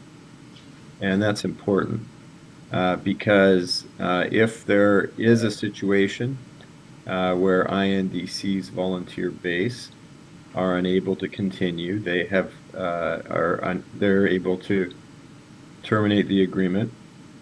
And similarly, if we have a situation where we think that INDC is no longer has the community support or ability to do this, there are protections for us to take it over. So with the direction of council, we've negotiated a fairly comprehensive agreement, we think, that manages all those risks going forward. I don't want to get into the weeds too much, but I can if you wish. But I do have I would point out Section 7 talks about the duties of Kincardine, and the duties of Kincardine are primarily, during the term of the agreement, that of review and approval. And the duties of INDC are much more operational. And again, without getting too much into the weeds, for each capital improvement, there will be a project management charter where each party decides who's responsible for what. And of course, that'll be subject to the approval, both of Kincardine and of course, the initiative will be by INDC, and INDC will also therefore need to approve the terms on which a capital improvement will move forward. I'd be happy to take questions and also provide any further details if you wish. Thank you, David.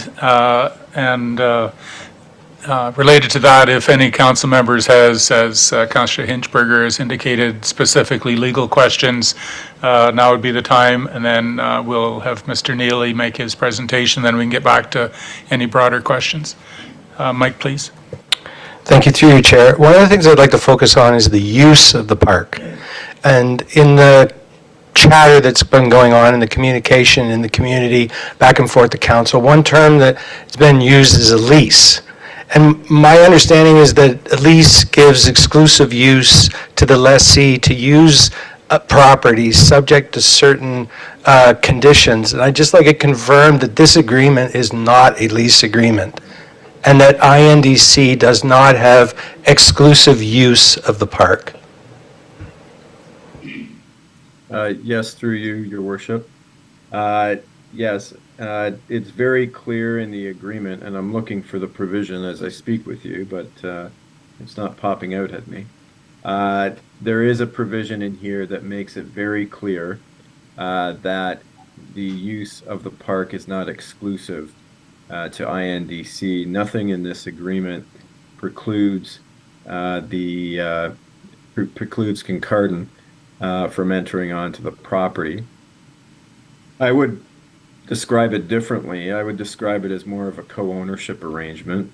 But co-ownership is the wrong word, co-occupation. We remain the sole owner and we retain access to the park at our convenience. So there is no exclusivity to INDC or other members of the community. So just to clarify, if I want to go down and play Frisbee someday, I can. Like I don't have to get a permit or anything, I can just go play on the open, well, not that I want to run and frolic on the open space, that just sounds painful. Councillor Blackwell, please. Thank you. Through you, if I can just ask a follow-up on that.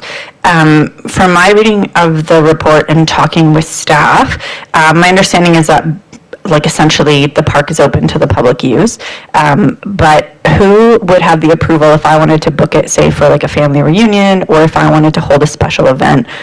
Is it requiring INDC's approval in order to do that? And if so, what kind of policy have they put in place about how those requests will be evaluated? Well, special events would have to go through the municipal special events policy. It would be filtered through INDC, But the special events policy of Kincardine would apply. I'm sorry, the last part of your question, Councillor Blackwell, I'm sorry. I don't think I've answered the entire question. What was the second part? Yeah, so thank you. So I'm thinking more along like the lines of right now in a lot of our parks, we'll book things out for like small activities or family gatherings or things, and we have policies in place to evaluate those in kind of ensuring fairness and public access.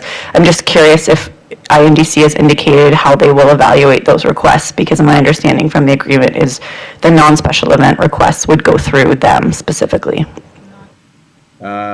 Well, I'm not aware of a policy that INDC has at this time to deal with those requests. There is a clause in Section 7. It says to submit any, one of their duties is to submit any special event application to the municipality for an event to be held at McIntyre Park for events that are contemplated by and are contemplated in the agreement. So that's so for the special events, they would be, again, go through the municipality, but I'm not aware of a particular policy for any, I'll call it, non-special event occurrences. So, yeah. Mr. Neely, please, you had asked to make a presentation this evening. Actually, Just come, if you want to, if you don't want to, that's fine, you just shake your head, but if you're welcome. No, you need to come to the microphone, please. Okay. Okay, thank you. Appreciate that. Mr. Neely was not going to make a presentation. He was just available to answer questions, had we had any. Okay, any further? Councillor Prenger, please. Thank you, through you, Chair. I'll start off by saying that conceptually, I really like this idea. However, I do have several issues with the agreement itself and the wording in it. And maybe to Councillor Blackwell's point, some of the wording implies that public use may not be allowed anymore. It doesn't say that outright, but it feels like it sometimes, which is concerning because interpretation is important. And I would like to point out a few of my issues by section, if that's possible. Okay, thank you. Section 7.2.2, for example, says that INDC is responsible for maintaining and marketing McIntyre Park so as to ensure optimum utilization. And throughout it says, has language about INDC utilizing it. And so I actually think that should say public utilization, not just utilization. There is language in 17.1.2 that also implies that INDC is using the park and it's no longer public. I think that should be updated. Section 7 does not have a requirement or a responsibility for INDC to publicly consult on any proposed changes to the park or to get input on opportunities from the public about what they might put into their proposals. I think that's a huge gap right there. And community engagement is only referenced twice, and it's in section 20.2. It's not actually specified as a requirement in section 7 anywhere. 15.1 uses the language use of for INDC, and I think it should be replaced with management of property instead of use of the property. And section 9.4 talks about INDC being able to apply user fees. I understand that any approval for applying user fees would come through council and we'd have to approve that. However, I'm trying to conceptualize what on earth could be developed there on that little property that would warrant user fees. And so the language that they're allowed to come up with and implement user fees is just maybe beyond the scope of what we want for that public park. And there's no section on fundraising and outlining our expectations there. Perhaps maybe a clause saying that any capital investments that will be made or changes that will be made and fundraising would go towards that should be approved in concept by council before they start fundraising for that proposal, because we would not want the public donating to something they think is going to happen and then council says no to it. Thank you. Councillor Williams, please.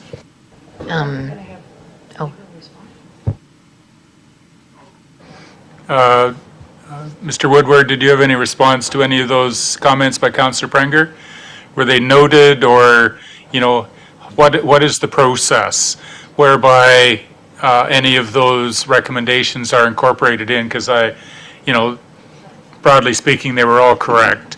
You know, would they be exactly the same words I use? No, but the idea is there. So is there opportunity to, can we approve this resolution in principle, acknowledging that there's going to be some amendments made to the agreement that incorporate council recommendations?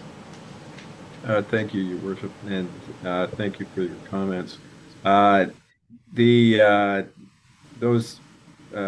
not saying those. Let me acknowledge that those observations on the agreement are correct. I don't think the intention is to exclude the public. The wording is what it is. I think it is open to. I anticipate that those revisions and issues would most likely be acceptable to INDC, but of course I haven't reviewed it with them. So I think it would be open to council if it is council's desire to approve it in principle, subject to addressing those issues. But let me just, I would like to address a couple of them. I think it's pretty clear that it's a public park throughout the document, and that's the objective. But to provide council with comfort, we can try and make those changes if that's council's wish. In terms of the duty for public consultation, it seems to be a grassroots effort.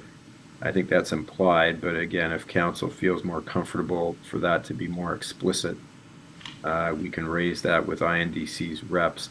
Just to be clear, any change to the agreement was approved in its current form to council, or in its current form by INDC.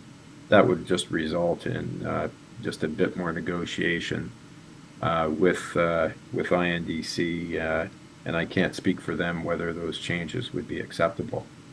I'll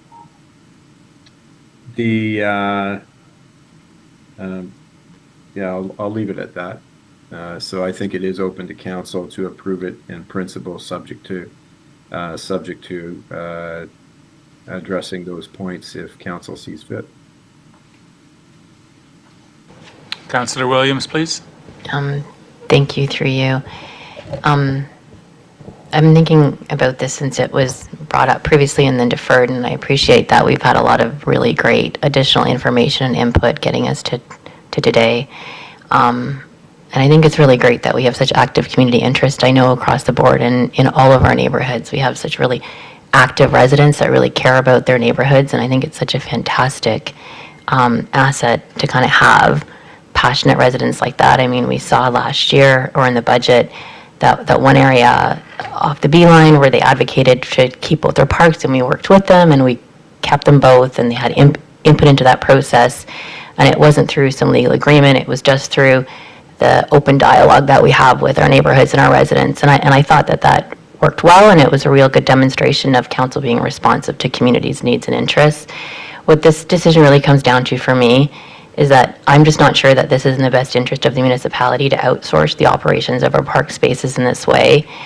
As of right now, I'd prefer to keep the spaces in the direct responsibility of the municipality, working with the interested parties to fundraise for equipment, working with them to plan for future uses the way that we have been. And I just, for me, it's just because I'm not, because this is a new venture, and I know that sometimes it's great to kind of take a risk or to look at kind of like what's next. I'm just not sure that I'm ready to adopt a unique approach, as the lawyer kind of referenced, to managing our parks, because I'm just not sure right now that this is a precedent that I want to set for our parks management going forward. Councillor Stewart, please. Thank you. Through you, Mayor, it is a new concept. And, you know, I think some of the councillors feel a little bit afraid of it. And people are talking, well, the public's not been informed. I don't think the INDC has a pocket full of money. So whatever they propose, they're going to have to get the public involved to do donations. It's very much like, you know, the Lions Club. I mean, we didn't have the $300,000 for the splash pad. We just sort of introduced it and the public gave the money. Same thing's going to happen to this park. This park has been left unattended for years. Basically, we cut the lawn, that's about it. At one time, it was a valuable park. We used to have lawn bowling, we used to have, you know, baseball, we used to have football, we used to have activities around it. Right now, you got a swing, and I hate to tell you, you got a swing and a slide, and Luke, they're getting old. They need to be replaced because they're 20 years old. So we can sit around here and go, wow, the municipality can do this. Municipality can't raise money in fundraising. They can't go and get grants. You know, this gives a group an opportunity, working with the public, because I am the public in that particular area, that if they want to propose something, the public would have to give the money for them to do it. Now, them taking on the maintenance of the park, it's probably just part of the whole package they have to do. Now, will there be fees? Of course there'll be fees. If you're a tennis player down at our tennis courts, you pay for it. You know, but they run the tennis things. Nobody seems to have a problem in this council having the tennis club running the tennis courts. But we still own them. And we still have control of them. But they charge fees, and they look after the nets, they look after this. In rural Kincardine municipality, we don't do a lot of work like this. I mean, we got Birchwood, and we finally put together both parks, and that took the whole council, and thank you very much. But a lot of the parks out in the rural area are basically, the only reason we have swings and slides is basically from these social clubs and service clubs like the Kinsmen and Lions and everything. This Every Hearn thing is a real opportunity, and it scares people. But, you know, we do have complete oversight on this, and we will tell people that, you know, the public will be included, because without the public, nothing gets done. It can't be a Disneyland. They don't have the money. They basically are going to ask the community what they want. They've done a survey. I don't know if you've seen the survey results. There's a lot of the public that really wants to move forward with this. We have nothing to offer people that are sort of like that age group 10 to 20. You know, you got the beach, and, you know, that's it. That park's been underutilized. I'm more than willing to support this and take a risk. It's a very small risk. We can close them down in a matter of a vote. But, you know, if we're not willing to do this, I guarantee it, 10 years from now, that park will be looking the same thing, except maybe with a new swing and a new slide. Councillor Blackwell, please.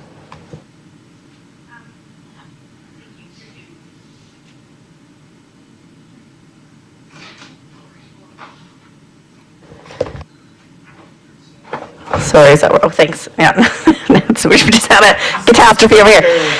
Okay, so first off, I want to say I've had the pleasure of speaking with the INDC group and hearing a little bit about their plans, and I am so impressed with the passion that they have shared, the interest that they're putting in, the time and energy, and I have said to them, and I've been, you know, very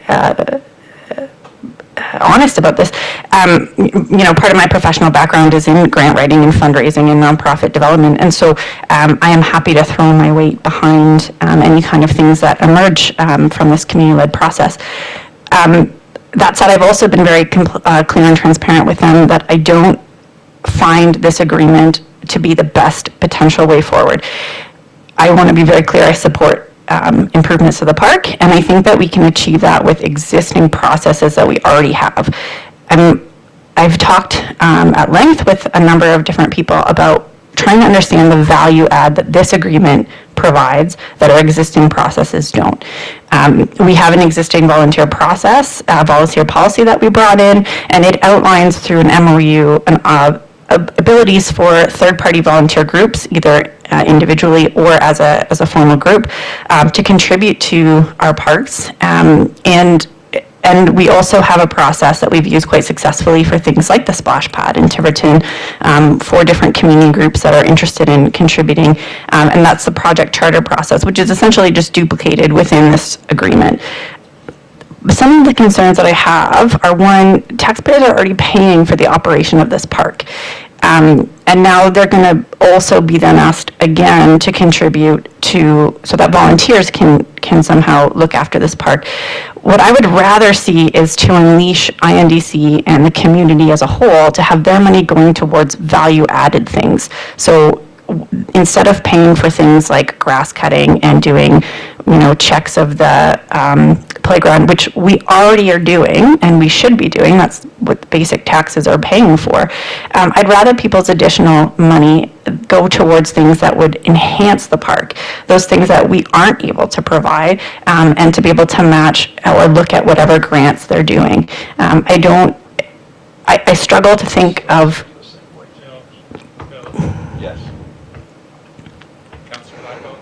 Thank you. There have been times where we've been able to use our existing processes to turn things around very, very quickly. Councillor Stewart and the Lions led the introduction of the splash pad in Tiverton, thanks to some very generous folks. That was turned around within less than a year and a half. So I don't think that the processes that we have already in place are in any way going to prevent this from moving forward. And a lot of the things that I'm hearing about the agreement, the agreement, we can cancel it if we're not doing what we want and we have final say. To me, the agreement asks us to give up a lot of control, and no one's been able to explain to me why that's better than us retaining the base level of operations and the oversight that we already have, and then allowing this third party to do the value-added things that we aren't doing. And so that's ultimately why I think it would be more impactful for us to refer this back to staff and have them look at those existing processes, because instead of trying to create something new with bigger risk, why not do what we've already proven has worked? It's working at the dog park, it's working on our trails, it's working for other groups in our community, and I would rather us build on that success than try to essentially offload or privatize things to third-party groups, and just for things that shouldn't inherently remain in the public realm, I think, in the public control through this council. Okay, so I recognize you. Just hold on a minute. So we got people expressing passionate views about McIntyre Park again, and we can either choose to continue to maintain our firm foothold in the ground where we're standing, or we can defer. We can call the vote, or we can, if there is an intentional request of staff or legal or INDC to provide more information that can help us come to a preferred conclusion, council gets to make the choice. We're not going to sit and debate for another half hour because there's a whole bunch more stuff to do. So I'm going to afford Councillor Steinhoff Gray opportunity to make comment, and then I will be asking council direction about whether we choose to decide or defer. Councillor Steinhoff Gray, please. Through you, Chair. I personally actually, from my perspective, because we do have our lawyer here, I think that if there are any pertinent questions to the lawyer before we close this, we should be asking the lawyer. Because like my one big question that came out of it was the section 9.4 on fees. Because when we cite like the Lions Club and the splash pad, we don't charge kids fees to go use that. That's public access. And that one clause gave me some discomfort when I read it again. So like from my perspective, I would love some clarity on that. although I'm still firmly in support of something that allows us to do more than we currently do. But if there are legal clarifications while we have the lawyer, I'm not going to sit here and say my arguments or opinions as closing comments on this park. I would like to afford us all the opportunity to ask legal questions right now so we can let our lawyer go. Mr. Neely. Hello. Could you just step to the microphone, please, Mr. Neely? I know. I know. Sorry. Hello there. I don't think it's on yet.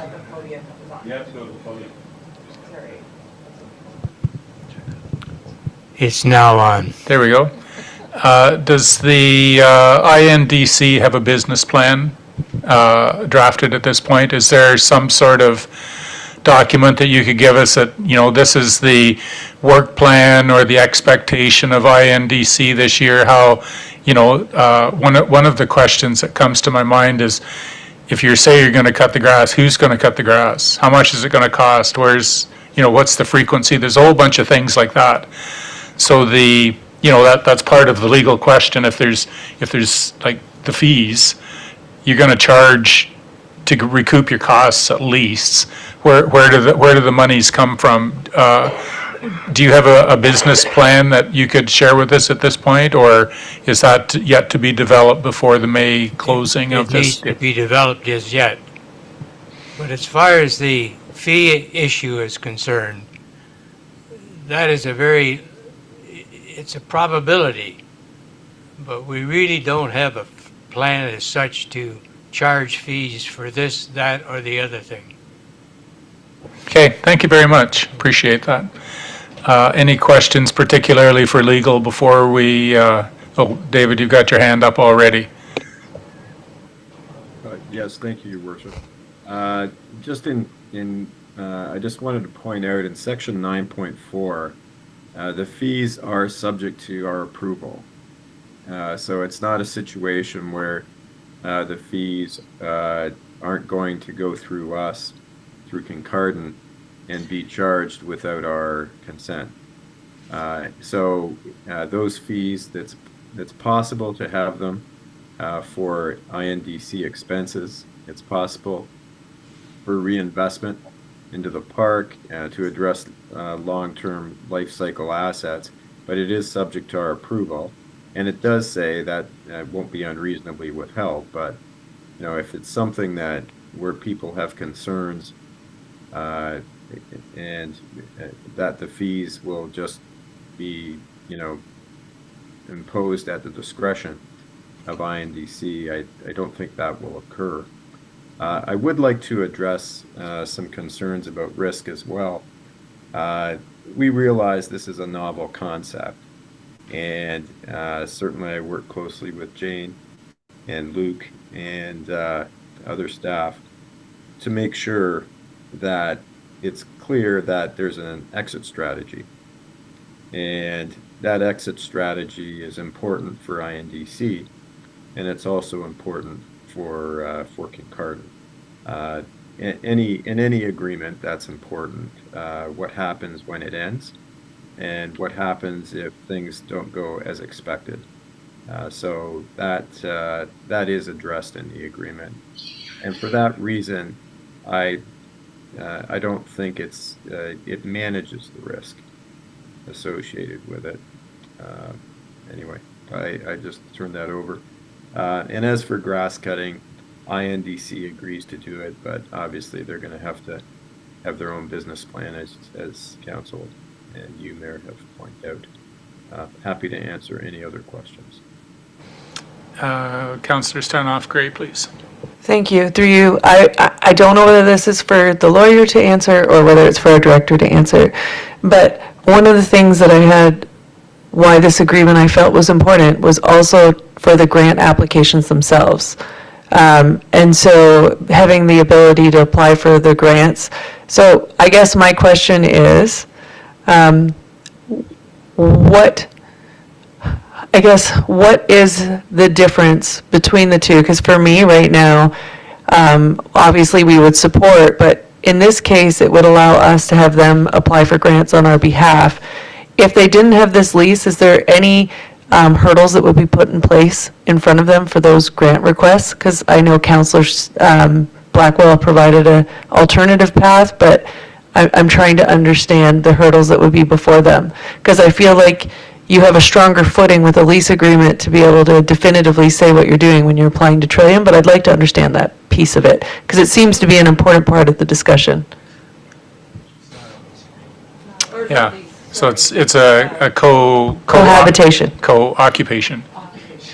Yeah, so is there benefits or detractions from generating this co-occupation? Luke, Luke, please? Yeah, thank you very much. I will, through you, Chair, I will try to be concise because I know I can ramble on about several things. To answer the question best, it depends on the grant funding stream. For the Ontario Trillium Foundation, an agreement in this nature would be required for INDC to apply for the GROW grant, the capital grant, anything like that. That does not, now, if the agreement were not entered into, the municipality could apply for that grant stream for this park in the same fashion. One benefit of having the agreement is that INDC could apply for the upper park, and the municipality could apply to OTF, like the Ontario Trillium Foundation, for another project of pick anything. Obviously, tractors, then we have competing applications. Regarding other applications, provincial, federal, depends on the structure. Some grant applications may only request a letter of support or a resolution from council saying, yes, this group has our support that if funded, this project can be implemented without requiring that co-management lease. So it is a bit of a nuanced question, but very specifically for the INDC to apply to the OTF capital funding streams, either the GROW or the traditional capital funding, this agreement would be required, or agreement in this nature would be required, in that you need at least 5 years or projected additional 5 years to be eligible for that specific stream. Does that answer the question? Councillor Williams, please. Thank you, through you. I just have a question for clarity. Councillor Stewart had spoken about how, and I think this question is for the director, about how, if we didn't enter into this agreement, then there's the possibility that, the park will just continue as is. And then Councillor Blackwell talked a lot about the opportunity to partnership in other ways to be able to build out the park. So I just wanted to clarify, if we didn't have an agreement like this in place with the INDC, could we still work with them to fundraise for capital, to get their input on the park and to be able to make investments in it? Yes, thank you, and through you, Chair.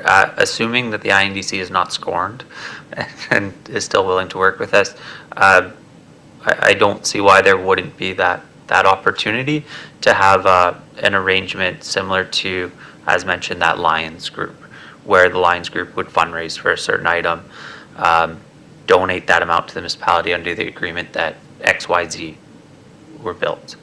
Certainly within the municipality, there are similar events that have occurred, and I believe that this could potentially fit within that as well. Councillor Blackwell, please. Thank you, through you. And I do just want just a point of clarification. I don't mean to contradict our director, but the OTF has changed their funding stream. So one is capital is only for refurbishment of existing buildings or small additions to something like a accessibility retrofit. The GROW grant, as far as I'm aware, is exclusively for programming. It's not for capital at this point, unless it's small capital of like purchasing, if you're doing like an ice hockey program, it would be purchasing for that. Now, I could be wrong, but that's from the application I was working on last month. That's my understanding. Councillor Hinchberger, please. Thanks, I might as well join the party. Good luck. My assessment of the situation is the park is in a state of decay. and it will continue to decay. I haven't pulled up the budget, but I don't think I've ever seen that park or anything to do with that park on the 5-year capital plan. And this isn't a question for any member of staff or legal, it's an appeal to my colleagues. I can understand if we were sitting here and it was an option A or an option B, and we picked one and either one of them would be off or running. And I get that, it may not fit your eye, but I'm thinking, I don't know what philosopher said, perfect is the enemy of the good. But I feel like in each of us attempt to achieve perfection, we're at risk of achieving nothing.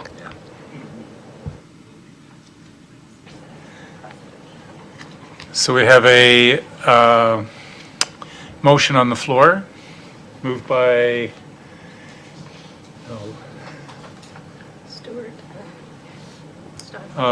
moved by Councillor Stewart and Steinhoff Gray, that we enter into a 10-year agreement with Inverhuron Development Corp. For the purpose of parkland co-occupation agreement. And there's a recorded vote request. So it starts with the person who asked for the recorded vote, and it proceeds to the left. So we're not doing amendments, we're just straight to vote. The motion is the council enter into a 10-year agreement with Inverhuron Nonprofit Park Development Corporation. Keep in mind, legal has been informed of council's desire to have a discussion with INDC regarding the, to clarify the language about public usage, those sorts of things. We've, and it doesn't come into effect until, 15th of May. Yeah, go ahead. Our CAO's got a comment. Yeah, I would just note that we have, the agreement before you and the resolution that's in front of council includes a signed, it's signed by the other party as is. So I think if you're looking for some adjustments, it would be appropriate to say in principle that you're in agreement and then have the staff and legal work through with INDC, whether it's appropriate to finalize with those minor wording changes, if council is comfortable with leaving it with those amendments in that place. Otherwise, they likely would want to see it back in front of them with the amended wording.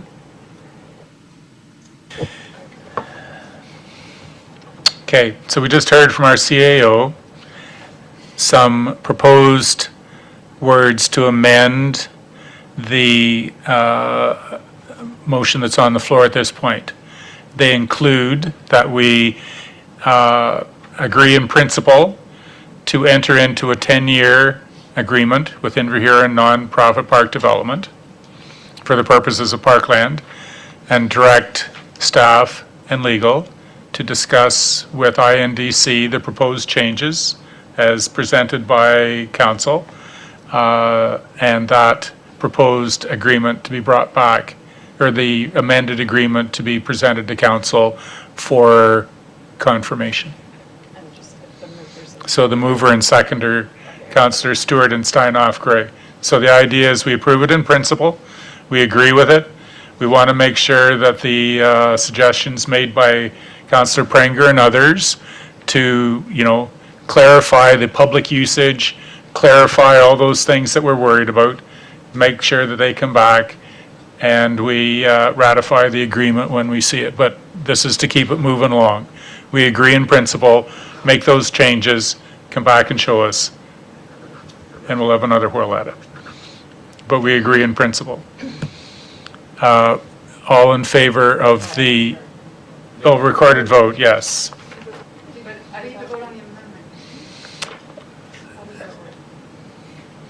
I just asked, it is a friendly amendment, so it was proposed to the mover and the seconder.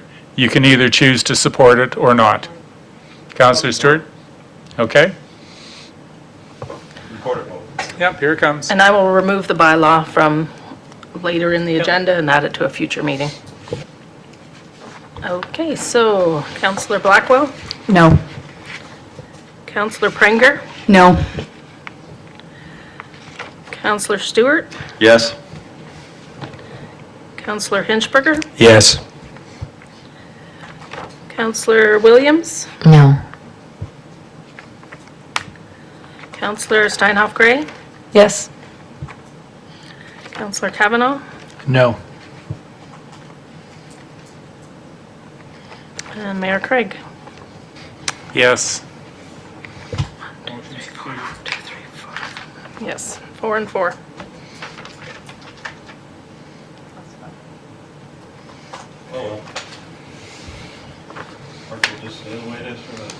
So for the short term, or for the next period of time, the park stays the way it is.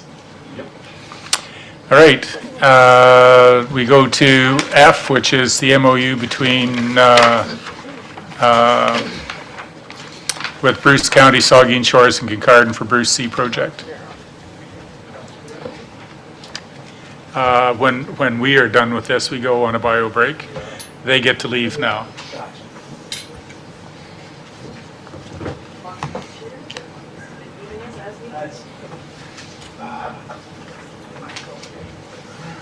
An hour of time for that. 7:32. I can't find that little thingy for the time adjustment, because I'm assuming we're going to need it. Oh, the automatic hour, well, I don't need that, I can just remember. All right, so we have a motion before us. We need a mover and seconder that council, all four of us, accept the proposed revisions to the memorandum of understanding from the Nuclear Advisory Ad Hoc Committee, and further, the council endorse the memorandum of understanding between the County of Bruce, Town of Saugeen Shores, and Municipality of Kincardine for the Bruce C. project as amended, and the council authorize the mayor and clerk to sign the amended MOU on behalf of the municipality, moved by councilors Stewart and Kavanaugh. Sherry, any comments? I'm here to answer any questions if there are any. Council questions? Councilor Stewart? I only have one, and I can support 100%. Do we have a 30-day opt-out clause? Or a 60-day opt-out? Termination clause? Termination clause. So staff has recommended that the MOU be amended, and one of those is the termination clause be added to the MOU. Further questions? All in favor? And anyone opposed? Okay, there we go. 5-minute bio break. Thanks, Mayor. Oh. You brought it all across. So you have no car?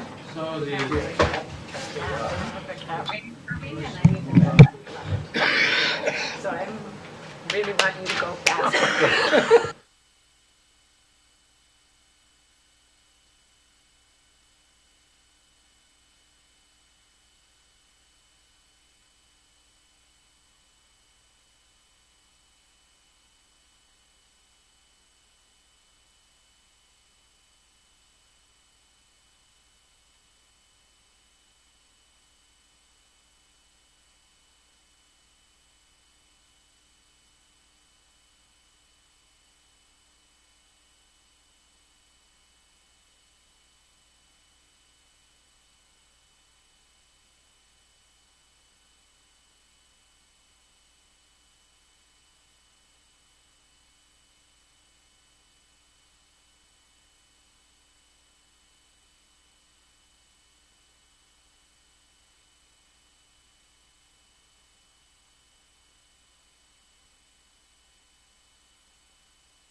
Hello, everybody. Please come back home. I can pause it, but then you'll have to restart the recording. Is that what you're wanting to do? That's whatever you normally do. I don't want to start it. Yeah, I do when you go back.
Talk? Test, test, test, test, test, No, I test. think that just. Oh, do you think it does that?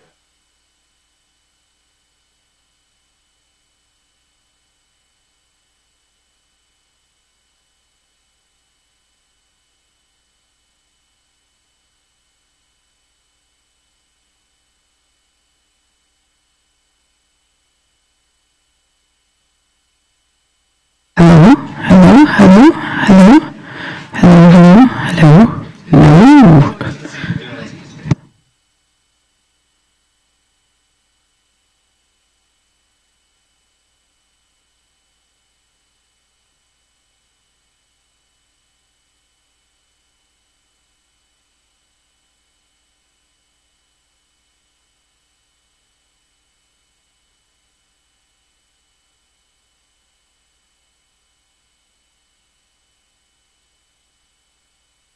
Okay, folks, here we go.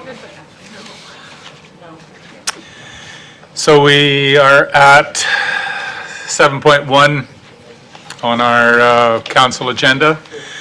Consideration of bylaws. We have municipal drain number 22. This is first and second reading only. We need a mover and seconder that the municipal drain 22 bylaw be deemed to be read the first and second time and numbered as bylaw number 2025-144, moved by councilors Blackwell and Kavanaugh. All in favor? You have to be in favor. You can't vote no for it. Yeah, but you still have to put your hand up. Yeah, no, you can't, unless you go to tribunal. Which is not gonna That's carried. Council Committee Appointment Amendment Bylaw. We need a mover and seconder that the Council Committee Appointment Amendment Bylaw be deemed to be read a first, second, third time, finally passed and numbered as Bylaw 2025-145, moved by councilors Inchberger and Stewart. All in favor? That's carried. We need a mover and seconder that the 2025 Budget Amendment Bylaw be deemed to be read a first, second, third time, finally passed and numbered as Bylaw 2025-146, moved by Williams and Steinhoff Gray. All in favor? That's carried. Rates and Fees Amendment Bylaw that the, did we pass this one, didn't we? No. We didn't pass it? But we did budget. Budget amendment? No.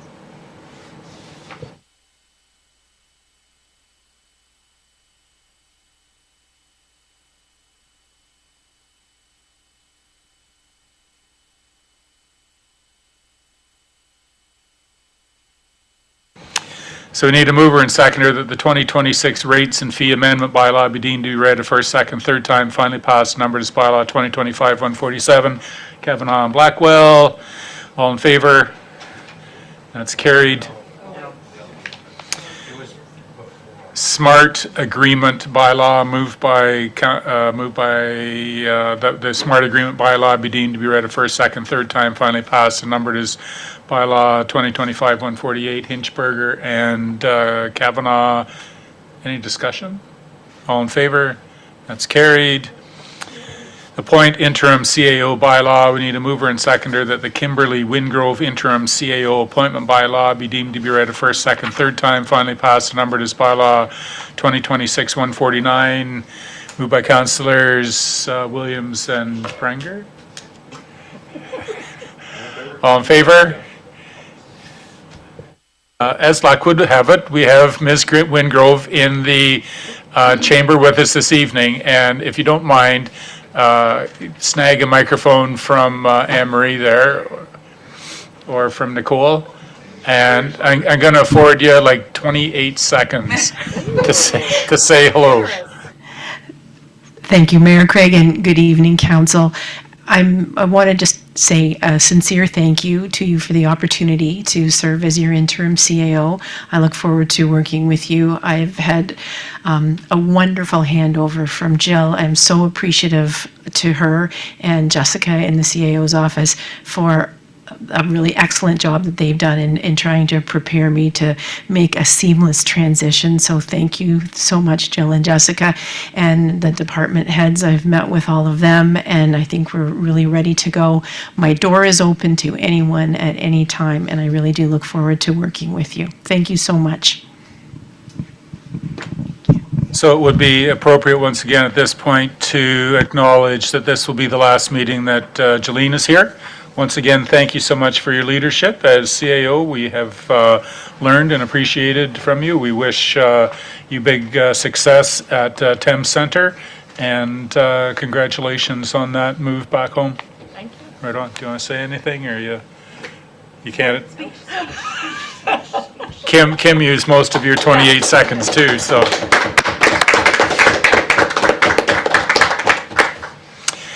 Is it snowing yet? Okay, 456 Russell Street Trail Agreement, we need a mover and seconder that the 456, I think you need another L on the Russell. Okay. Russell Street Trail Agreement be deemed to be read a first, second, third time, finally passed and numbered as bylaw 2025-150, moved by Councillor Blackwell and Williams. All in favor? That's carried. Motion to pass bylaws. We need a mover and seconder that the following bylaws are hereby read first, second, third time, finally passed 26th of November 2025. It is the Bruce C. Nuclear Project Memorandum of Understanding Bylaw 2025-151, moved by councillors, this is the, Bill and Rory, all in favor. That's carried. Good. Come on back. Consent agenda is routine, and they're, you know the drill, all unless there's an exception that you'd like to talk about. Any requests from councillors to withdraw one or more items for conversation either this evening or subsequent meeting? Councillor Steinhoff, great, please. Oh, that was just, okay. Bill, please. And through you, just two comments. One is actually directed towards Lori. 8.1BA, clarification on preparation update on short-term rental accommodation. We did find out some additional information tonight from the building department, so you picked that up already. Thank you. Perfect. And the other one I like to talk about is D, the site plan for Bright Beginnings. Thank you very much. It's one of those things the community really needs, so thank you very much for promoting and getting this moving along. Thank you again. Councillor Blackwell, please. Thank you. Through you, I'm not as good as my Echo Bravo, so I'm going to try and do this. All right, 8.1, oh, I lost it. D, I think.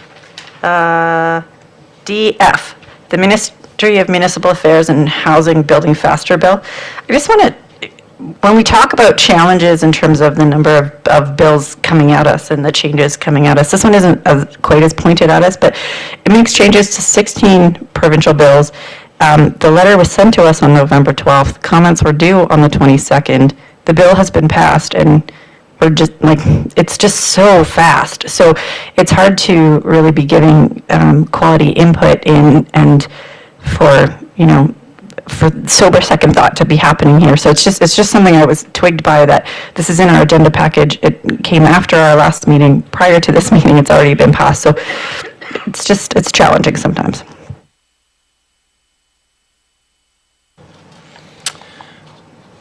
Councillor Pranger?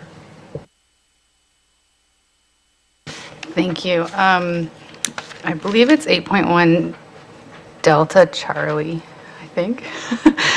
Or maybe it's, just let me take one more second.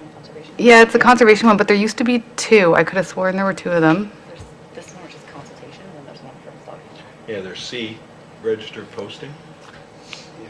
Environmental registered posting on conservation authorities. It's C. For some reason, I know, but there's two. Sorry, there were two when I was looking at it. I'm pretty sure Councillor Blackwell just showed me two, but it's not showing up on mine for some reason. This is another example where the commenting period is coming up and they're actually making decisions on changing the act before the commenting period for this posting is closing, because this posting is specific to the regional boundaries only and not the changes to the act. So like, it's a rush thing, and we don't have 2 meetings in December. So I wasn't sure exactly how to go about this, but basically Saugeen Valley has submitted their own comments to this posting. But we have the opportunity to also submit our own comments to the posting itself, but also just write a resolution and send it on to ministers and things like that. And I'd like to actually do both if possible. I just don't know what we have time for, and I don't know what my motion would have to be to get staff to do it if in time. And I don't know if that's possible. Do you know what I mean? Like, I don't even know if staff has the capacity right now, or if you'd like me to write something, but then we don't have another meeting that's in time, I think, to bring it back up and put it on the... I guess an option. In general, if you want to describe what it is that you would like to see council support and endorse, then if council is supportive of that, then staff could work with you to put the language in on behalf of the municipality.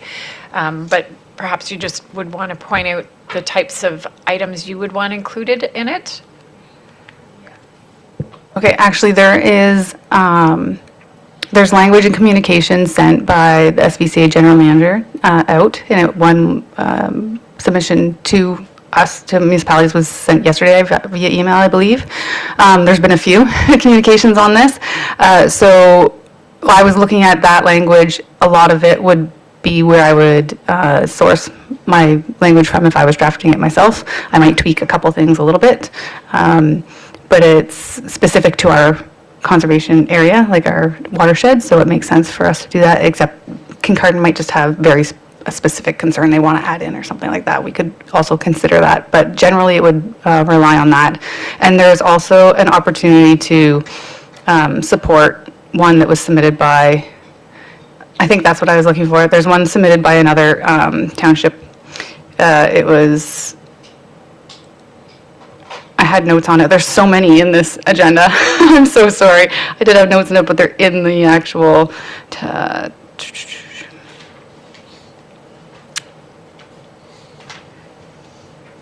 Town of Kingsville, opposition to consolidation of conservation authorities. So there are a few. There was actually, the other ones that I've seen have been attached to that email from the general manager of FCCA. So there's been other postings for other municipalities as well, and other conservation authorities as well. So we could take language from all of that, and we could also just have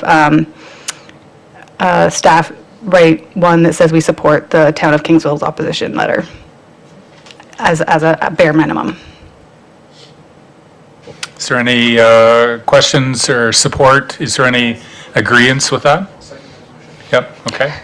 So broadly using, was that Eric that distributed that from Saugeen Valley? Correct, and if for some reason you and Jill don't have it, I can forward it to you. Yeah, so using that as the foundation, and would it be appropriate for Mark or Adam to include, this is what's important to us in regards to this letter. Just, I would want you to have some input, but, if there's concerns that Kincardine has particular issues that need to be identified because of this, then it would be appropriate. And, I would look for your and Councillor Stewart's input on those two a bit.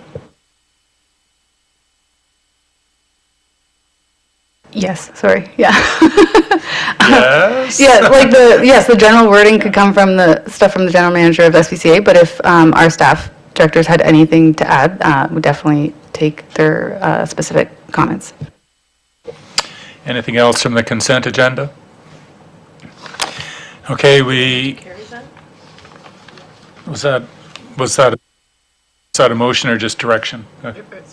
Motion? I think it was a motion, and I believe. I'm happy to Councillor second that. Kavanaugh, second.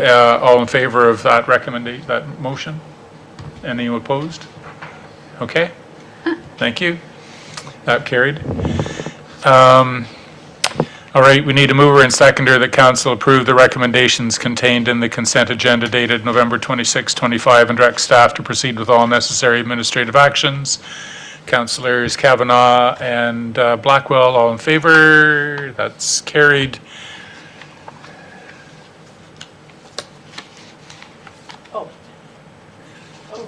Oh.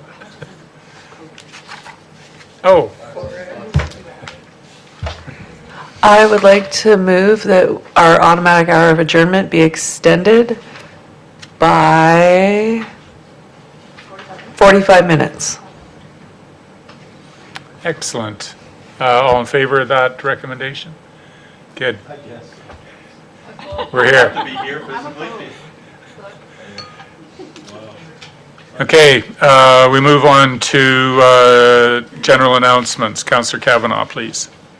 Thank you very much. I'll share a couple. The first is Hello Ladies, because November 27th is Ladies' Night, which is a great shopping opportunity in downtown Kincardine to come out and celebrate the season.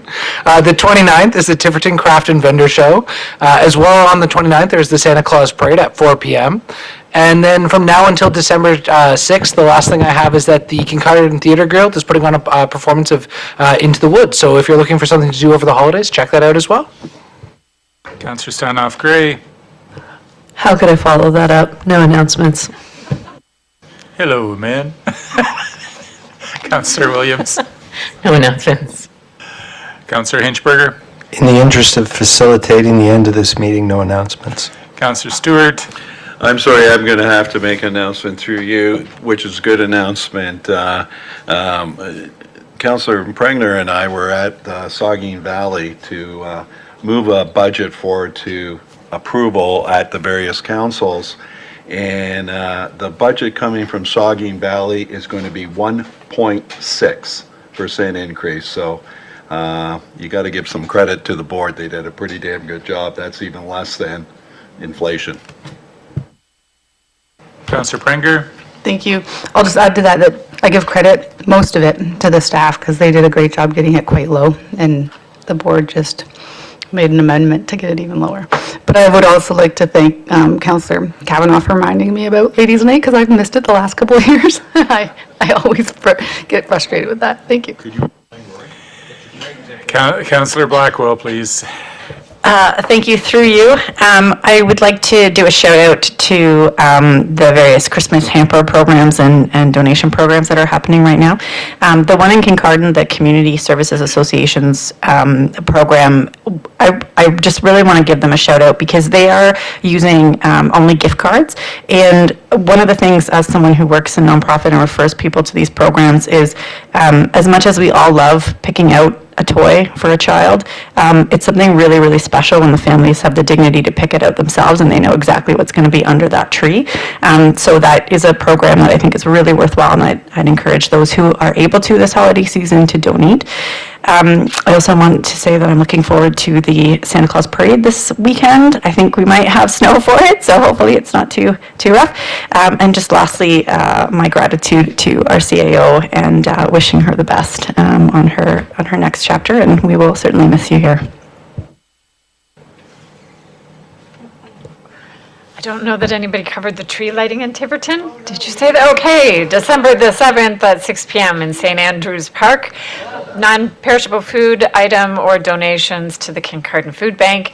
And we do just want to acknowledge the great work from Strategic Initiatives, Infrastructure and Development, Community Services for their help in making the parks and downtown in both Tiverton and Kincardine festive for the holiday season. I've seen lots of lovely pictures on Facebook and received lots of wonderful comments. So thanks to Lori and to Luke's team and to Adam's team as well.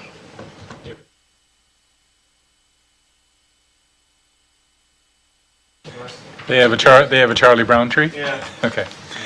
Okay, we need a mover and seconder. The council move into closed session pursuant to Section 239 of the Municipal Act as amended for the purpose of considering the closed session minutes dated November 12, advice that is subject to solicitor client privilege, including communications, particularly W.E. Thompson lease, advice that is subject to solicitor-client privilege, including communications necessary for the purpose, specifically Ontario Land Tribunal, a proposed or pending acquisition or disposition of land by the municipality or local board, Burby Street property.